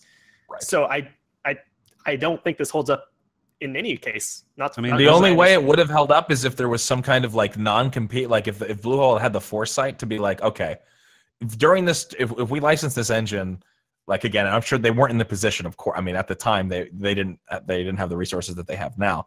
But like, unless, like you said, unless legally there's something that says, you know, Epic is not allowed to make a game that's a competitor because we're working on the engine with them and we basically want it to be proprietary. Like, okay, I can understand that, but it doesn't. I'm assuming that there wasn't anything done like that. Right. So they probably signed like the standard developer agreement. That probably everyone else signs when they want to develop something on Unreal, and I think you're exactly right. Unless you got something in writing that says, you know, hey, yeah, we won't work on a battle royale type game because we're working really closely with you and we want to be good business partners. So like, unless there's something like that they haven't shared publicly, that gives them some grounds for being upset about this, then I look at this and I'm just like, yeah, this is business, right? It helps when you own the engine and you want to make games because you get to benefit from, you know, everyone else wanting to make improvements to the engine because it benefits their games. You get to benefit from that too if you happen to make a game that benefits from it as well. So it seems like they're upset that, like, that in the power dynamics here, like, Epic has more power in this situation, because what are you going to do? You're going to pull PUBG off of Unreal? No. So like, you know, they what are you going to do about it? The answer is nothing. And so Epic is gonna benefit as the engine benefits. And if you don't want to make PUBG better, if you don't want to work with Epic to make the engine better, then don't. But that again, that hurts their game too. So it's like you get to kind of choose, right? You can be vindictive or you can just deal with it and say, yeah, it kind of sucks that they made a competitor, but you know what? We didn't have to develop our own engine from scratch. So true. Yeah, that's a good point. That's a good point. Damn. Hit him with a little bit of that adulting right there. It's like, I mean, the other interesting part of this article is when they talked about Epic Games using PUBG in its promotional material. Right. And I thought, okay, that might have some kind of leg. Yeah, exactly. And so in the article, it talks about it. It says, so it's a video that was posted on their Twitter for the announcement of Fortnite Battle Royale. Mm-hmm. So I decided to go onto their Twitter and try to find this supposed video that uses PUBG to promote Fortnite.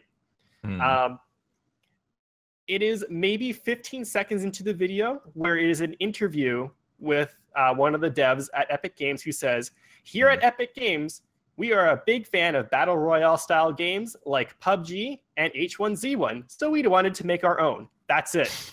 Dang. That's all it says. And not only is that not even in a promotional way, that is anecdotal. That is strictly anecdotal material in an interview. Dang. And that's what they picked on to say they used our name in a promotion. I mean, I guess it's in a promotional video, but strictly speaking, it's anecdotal material. And it not only that, they also mentioned H1Z1, which I'm not sure. Is Daybreak going to come after them now? I don't know. Right. So it feels like they're grasping at straws. Right. It almost sounds to me like they are trying to focus on that as their problem, when that wasn't the original tone they had.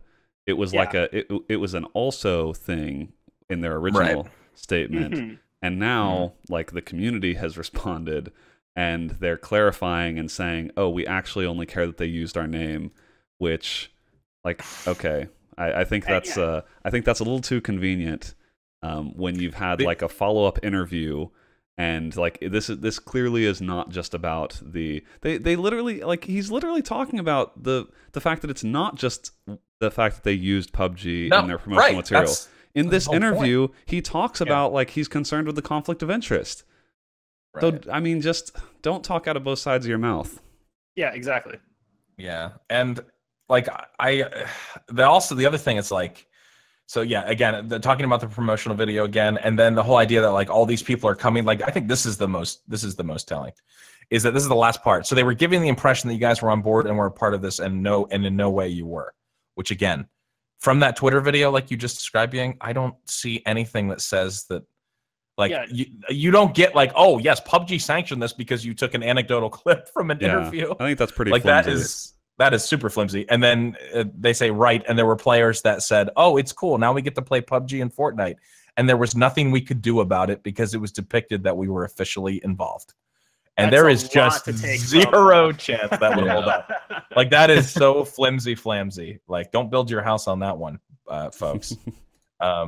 Yeah, no, I totally agree. And you're right. They're talking out of both sides of their mouth. So I think it's a mix of, I think they have some legitimate things that they could be upset about, maybe at themselves, for not having a non-compete, not having the foresight. I mean, again, it's impossible to know that your game's going to ever blow up to something like this. I don't think anybody could be, faulted with being like, okay, like we hope it's successful, but you didn't. There doesn't seem to be any kind of like, because I think they would have said it by now in this interview. I think they would have said, we have a contract, and they broke the contract, or they went outside, or they lied to us, or whatever, and we don't see any of that. If they don't have existed. That's what you would lean on, because then the community would be on your side. So again, I think it's more that they now realize. And again, yes, I mean, it's sucky to not be communicated to that the company you're licensing your engine from is also working on a battle royale game. But also, you could maybe just assume that that's probably going to happen, or it's going to happen down the road from other people that will probably use Unreal 4 and maybe who knows, maybe make a competitor. So it's a mix of butthurt and maybe some little like gray area of like just common decency, where they're like, wow, it would have been cool if Epic had communicated that they were doing this. Like I'll even give them that. But I would definitely will not give them. Like, it's a relationship thing. Basically, if I'm over at Epic and I'm the business development person who works with Unreal Engine licensing, I'm probably a little bit upset, because this may make Bluehole less likely to use Unreal Engine on their next game. Sure. Right. So like you're maybe burning a bridge if you're Epic, because now these people are less likely to work with you. But to insinuate that they should have told us what they were doing before they released this, that's where I think it's like, no, they didn't have to do that, but I get that you're upset. That's just that stuff happens in business all the time, and that's why like you send an email and you say, "Hey guys, if this is not cool and we're not going to work with you again." And that's like, yeah, sometimes that happens. And like maybe that's not a smart long-term play for Epic, but to say that they they were completely in the wrong, I think that's just not objectively what happened here. From what we can see, from the public evidence here, it's like I don't see anything Epic really did wrong, aside from maybe make a strategic mistake of like it seems silly to make enemies of Bluehole if you could have avoided it. But they presumably think that there's more value in owning their own battle royale style game than there is in the Unreal Engine licensing revenue of Bluehole's future games. Yeah, that's a good way. That's a good way to put it. Absolutely. So, I mean, again, and then basically you come away at the end of this article going, we sent an email and we haven't heard back yet. That's it. Yeah, that's the end of the interview. Is the article. Is literally the end of the article is like, yeah, well, it's also the weekend of. It's like it literally is watching, like you said, Brandon, the relationship between these two companies play out in the media for our entertainment. I mean, it's not going to affect, whatever. I'm still going to play PUBG. I don't care, but it just gives fodder for all the trolls and people. And again, legitimately, people being like, "This is just stupid. Like, why are you guys doing this publicly? You're not going to gain any sympathy. Deal with it behind the scenes. Be adults. Talk it out." The irony, but it's just like we haven't heard back from Epic. I hope they. It's like, what do we need another studio to come in? Do you want to send it to Valve to send to Epic? Like, hey, you kind of hurt our feelings here. I don't know. It's just Scott, it does seem Scott, so childish. I cannot. Like, I know you appreciate this irony as much as I do, yes. But the fact that they were upset about the usage of their name in a promotional video, right. But now because of this dispute, you have the name Fortnite Battle Royale in headlines on gaming websites everywhere. How much more credence could you give to this game? How much more legitimacy could you give it by having statements and interviews where the title of this game is so crazy. Prominent? Crazy. You have given more official endorsement because of the response. Right. That's what I'm saying. It's like, even if it does come down to like the person working with marketing or whatever, like where you go, okay, like maybe we'll lose them for the next game. But oh my God, on one level, there are so many more people who, first of all, didn't know anything about Fortnite at all. Just the fact that Fortnite is even in the title, of course.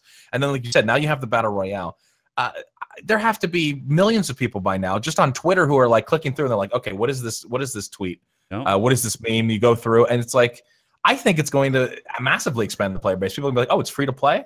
Like, yeah, I mean, I never would have watched that the promotional video if it weren't for the article. I literally just watched their announcement video and thought, well, that looks okay.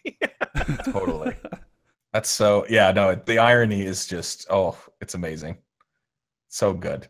So there you go. So that has been the PUBG news section. We're going to jump. We got a bunch more quick hits we're going to get to here, and then we're going to get to the new releases. But we got we'll keep an eye on it. But that was the only real news this week. That was the real news.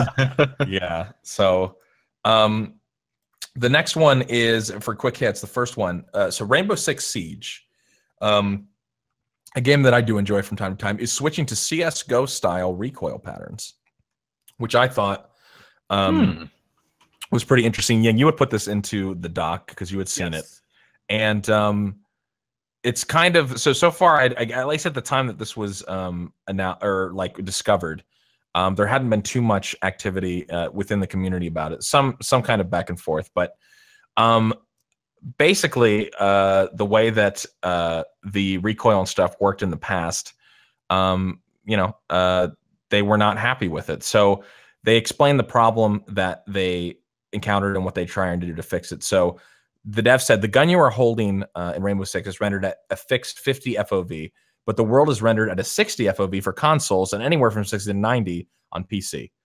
Ubisoft explained. So because of this, any amount of movement we do with first-person visuals off the center of the camera will immediately cause alignment issues with the weapon.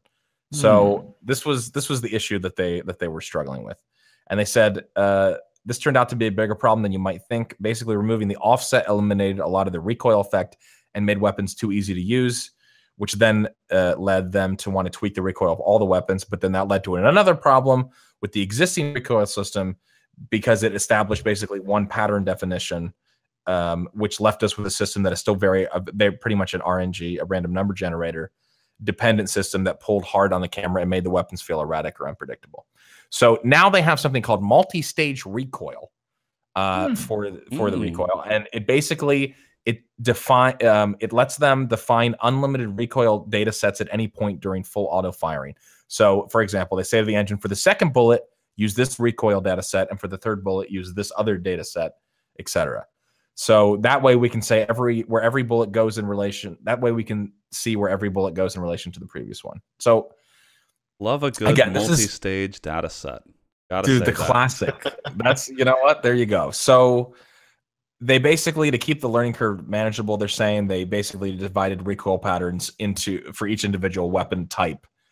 So basically, like the AUG Type 89, all those are weapons that are together, so you can learn the patterns for those guns. Then you move on to something like an SMG, etc., vector, like a vector, or and those kind of rounds is a different kind of recoil pattern. So I don't know. Again, I'm not like super in Rainbow Six. I enjoy playing it from time to time, but people are kind of judging from this article.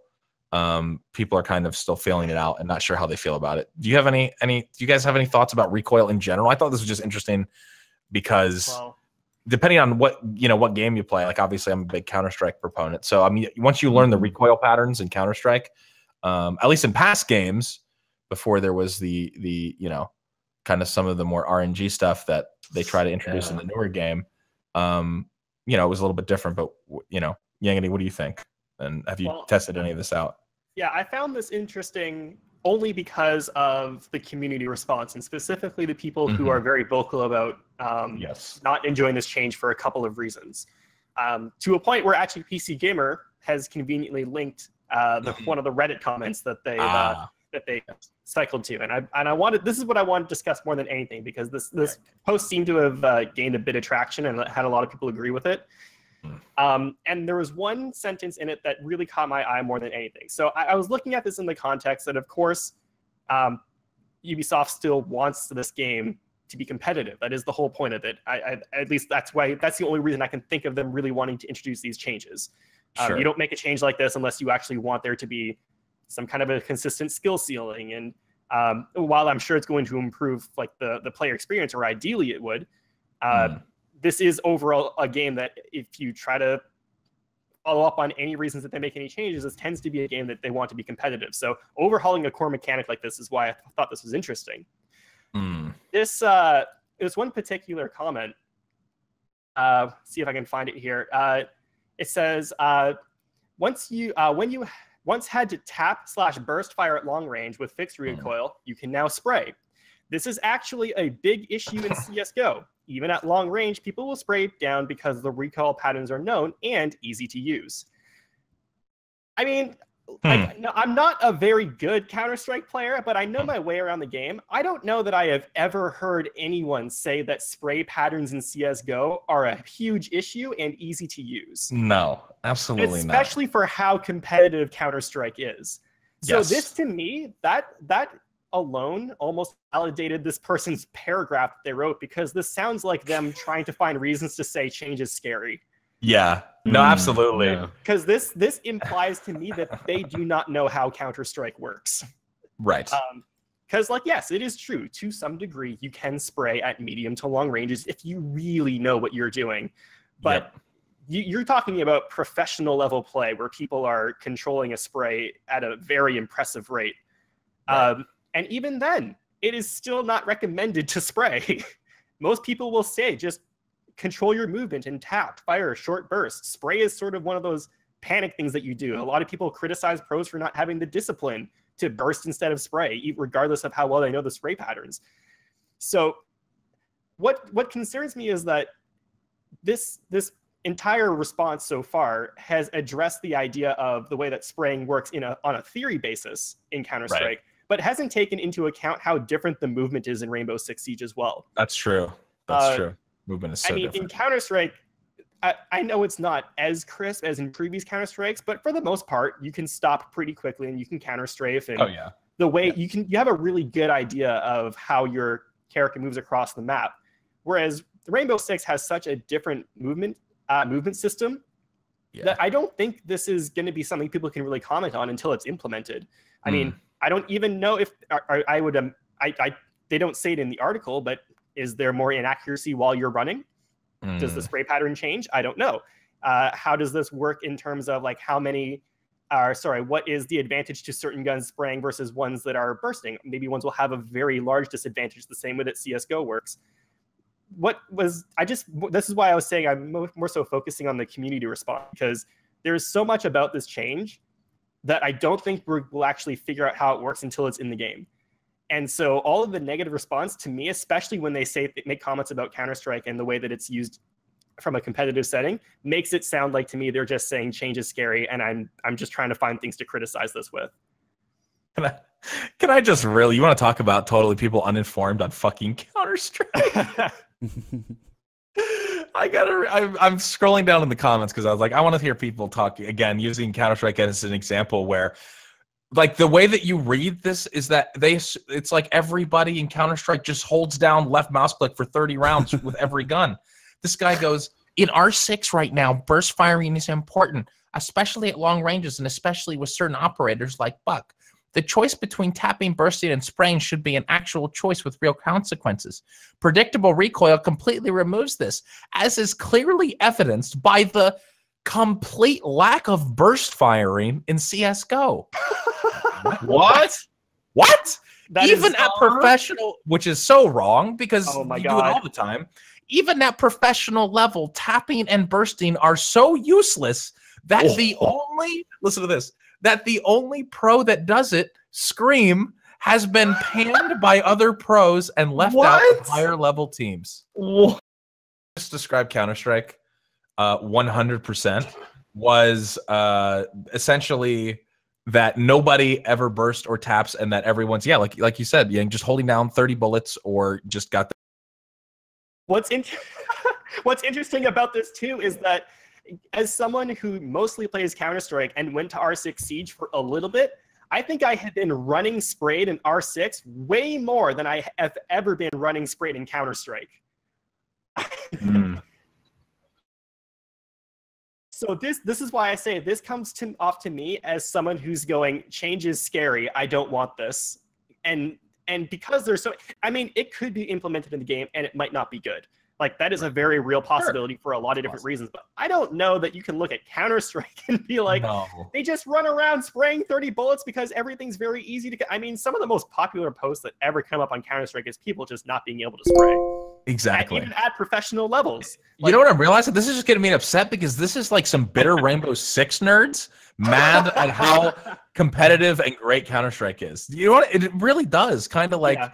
And they really want their game to be like accepted as like this, but it's like, again, boys, you're still the amateur. I mean, again, I'm not saying Rainbow Six isn't fun to watch and play, but it doesn't have anything on CS:GO as far as like skill set. And there's so much BS in that game as far as like with the operators, and it's really tough to balance because there's so much going on.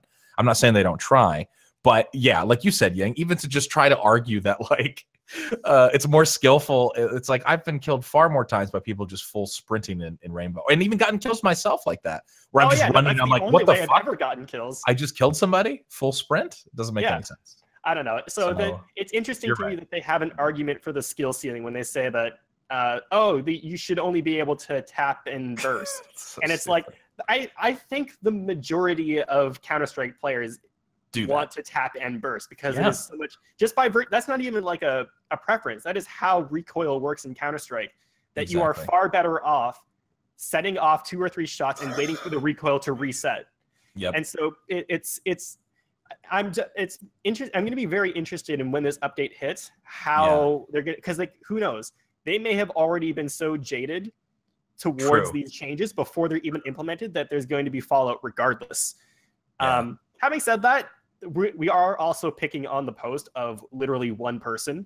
So well, 2, because I read the comments on PC Gamers. So that was the second one.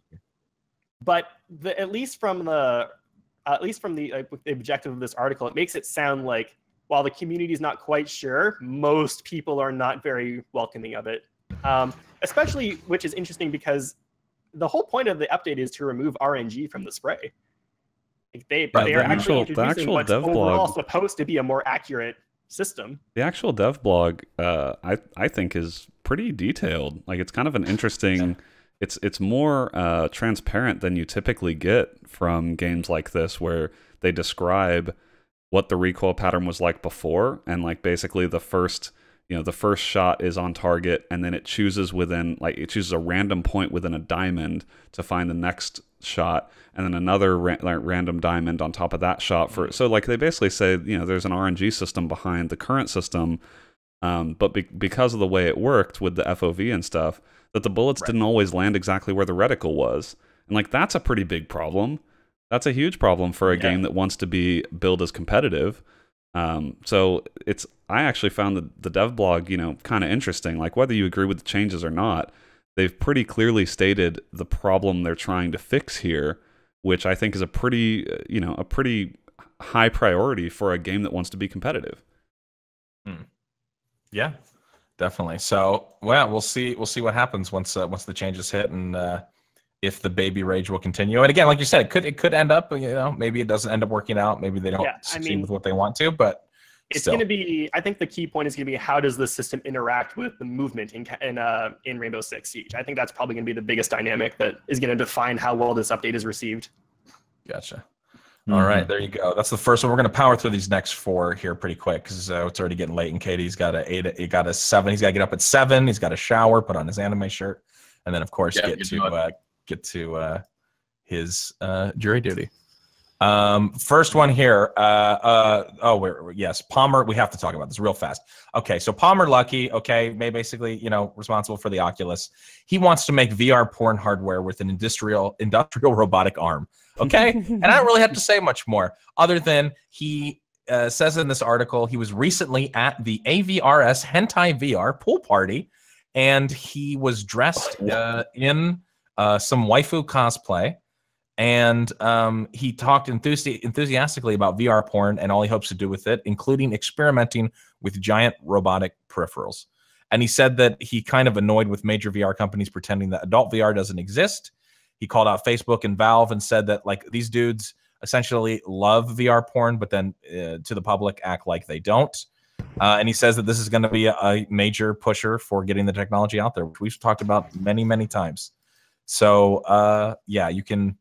And I'll read the last part of the article. If anyone knows a good place to put a very expensive large robot arm for adult VR developers to borrow and experiment with to make their toys, send me a message so I can think about it. So basically, this is the most 2017 article I've seen all year. Right. And I'm with him though. I'm like honestly, like as eccentric as he is and kind of out there. Like, I totally agree. I think porn's going to push the VR stuff.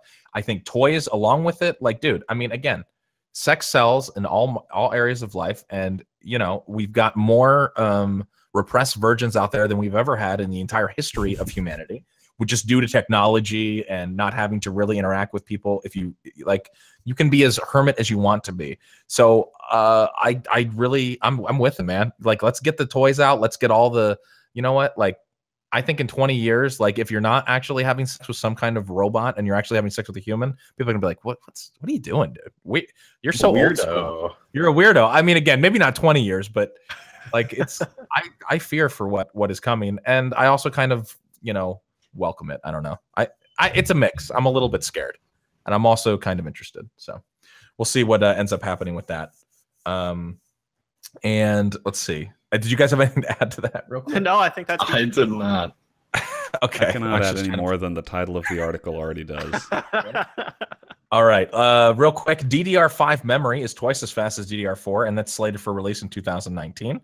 Didn't DDR4 come out not that long ago? And now we're DDR5. It's funny because like DDR4 is still, a lot of people are still running DDR3 in their machines.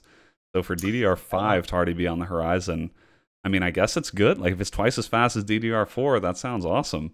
But it seems like a lot of people will probably just skip DDR4 entirely if DDR5 is really only like less than 2 years away.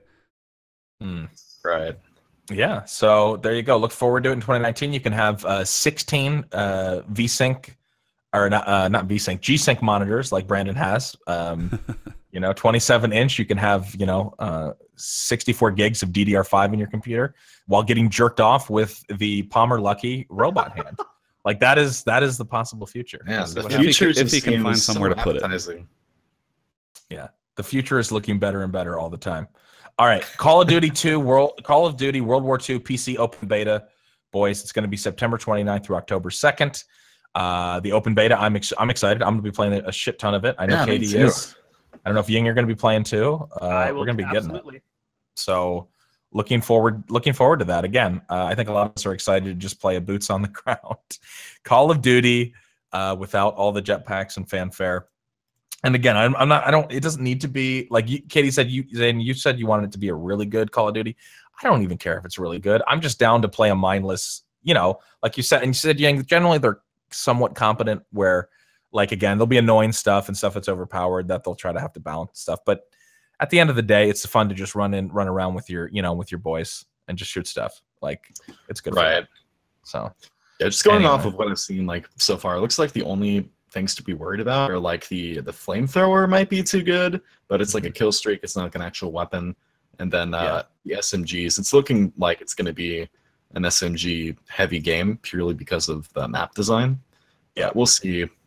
You know, it's beta, so things can definitely change. KD, there's never been an overpowered kill streak in a Call of Duty game. That's right. What are you worried about? Right. Never. Silly me. And then finally, real quick for the quick hits, we had a lot of news. I ended up having a lot of news today. Super Nintendo Classic is launching this Friday, September 19th. So good luck getting one. Yeah. Unless you're either camping out or already have it ordered, because again, these things are I think they're gonna just fly off the shelves. Pretty sure they're already all spoken for. Probably, yeah, exactly. Yeah, if you haven't done it by now, probably there's no point in me telling you this. But there you go. So that's it. That does it for the quick hits. Katie's then take away the new releases. All right, here we go. So first up is a game called Ruiner, which is first game from Raycon Games. It's being published by Devolver Digital, so they usually publish some good stuff. It looks like a very stylish cyberpunk top-down action shooter. I didn't have this one, so I don't know if someone else wants to.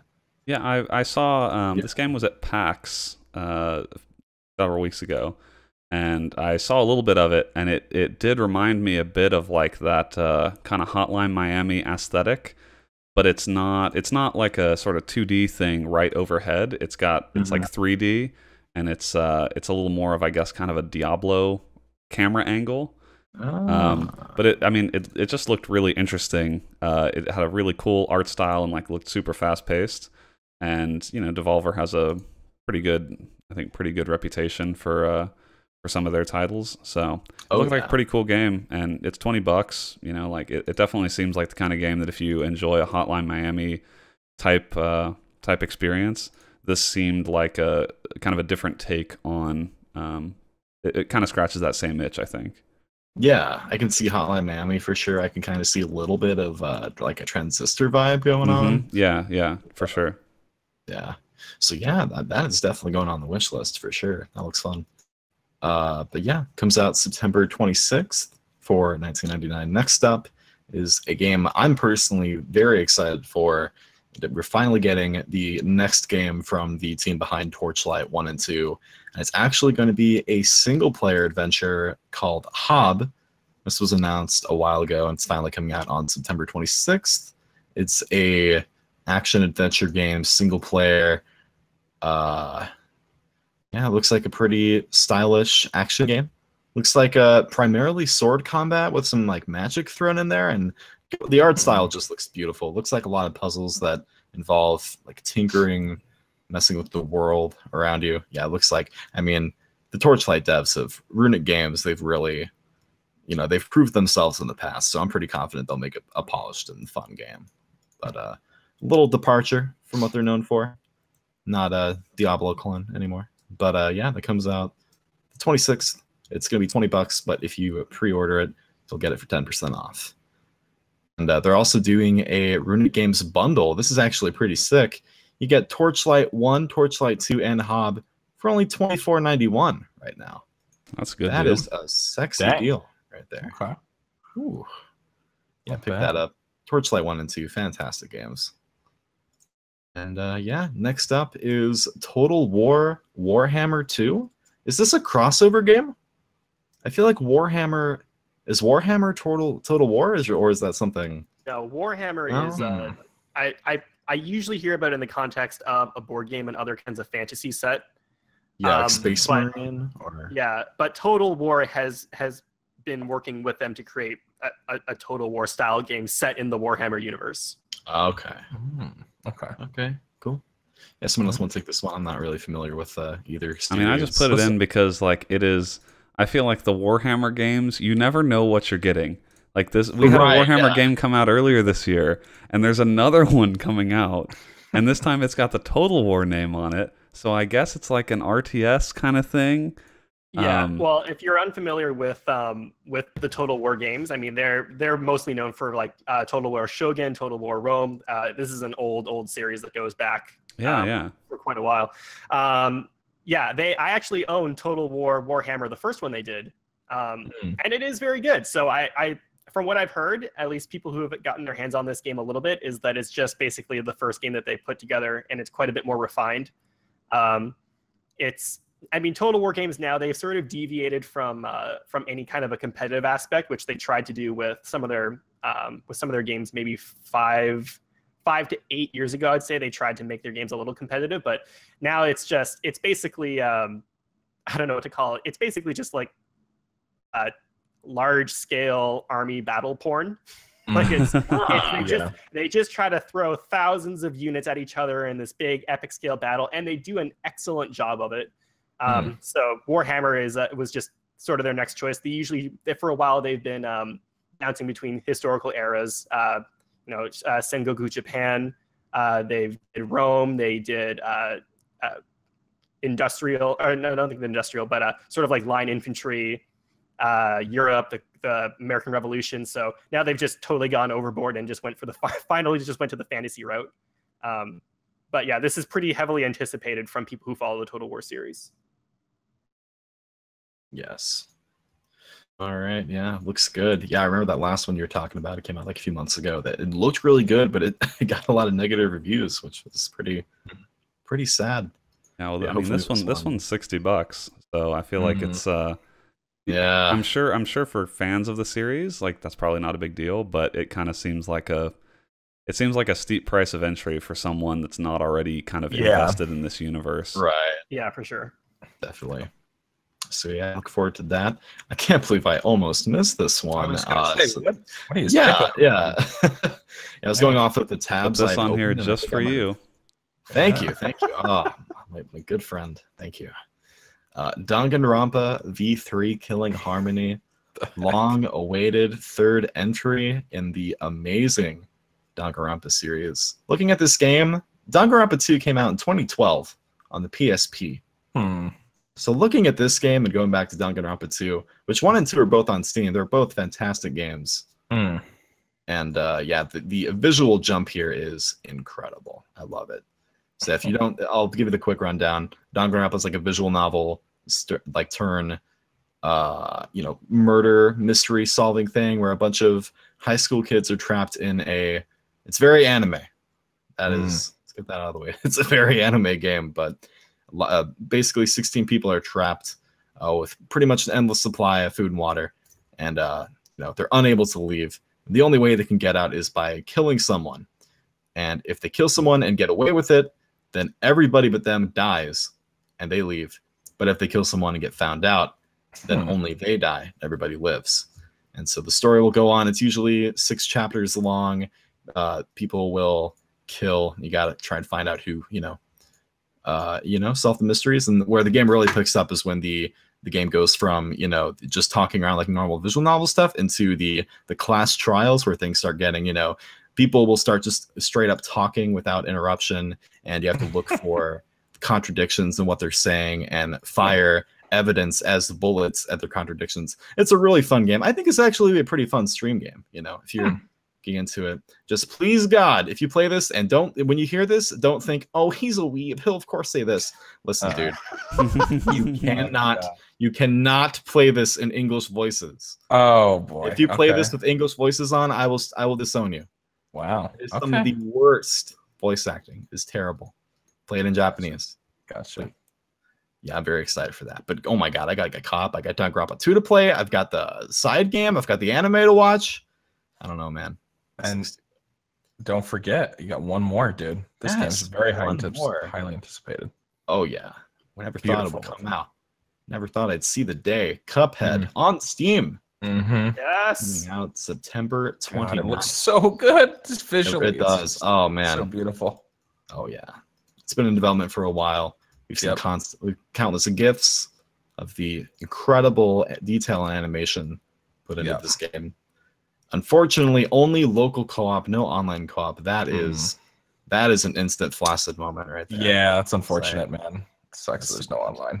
Yeah, but yeah, still good co-op game. Looks like game of the year material. I'll be honest. I don't think I've ever seen a game capture the old style cartoon aesthetic as perfectly. Yeah. Like it actually looks like you're playing an old cartoon. Yep. Like even 100%. The way the background looks kind of faded and it's beautiful. It's crazy. Did a great job. That looks beautiful. I can't wait. Yeah, September 29th. $20, yeah. There it is. If you get that, and what's sure to be a great soundtrack if you get the deluxe edition, you can get for 10% off for basically $7 more for that soundtrack. Which, yeah.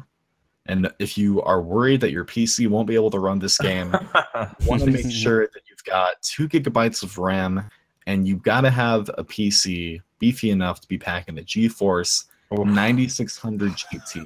Oh, now I know that those words, your hat has been blown off of your head, your socks off of your body. But, yeah, I don't know. Yeah, this game looks awesome. Can't wait.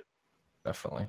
All right. Well, there we go. They're the new releases for this week, and it's a pretty banging week. It's been a banging week. Yeah, some bangers in there. Good stuff. So we're going to jump into the viewer question. I say question because we've only got one, but it's a doozy, so it might take us a minute. But for Marchand, an email said, nukes start flying, which, again, as we continue to deal with North Korea, I wouldn't be surprised. You're evacuating, but can only take what you can hold in a backpack. What items that are in your house right now do you take? Ooh. So you get the size of a backpack. Man. Good question.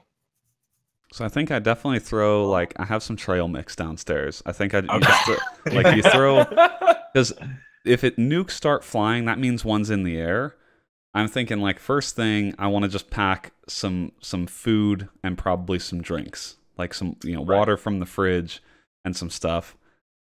I don't know. Other than that, like I guess like the laptop's already in my backpack. So if I'm trying to be as speedy as possible, I'm just basically leaving the stuff that's in my backpack, which is like a backup battery for my phone, some stuff like just tech stuff.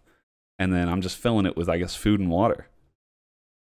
Yeah, I mean, that's definitely, food and water is definitely the most practical. I own multiple packets from the Baker Bucket I bought moderately recently.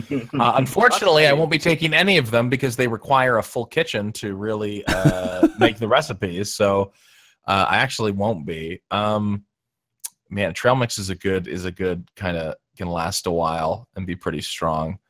I mean, you say you take the laptop, but again, like I'm thinking with nuclear, like I'm not thinking you're going to have access.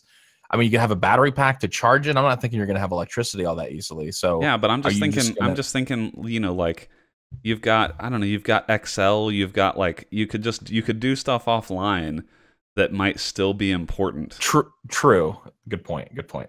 And I mean, if we can get somewhere where there is internet, right, somewhere that hasn't been nuked, then now, well, and also maybe it's a bargaining chip.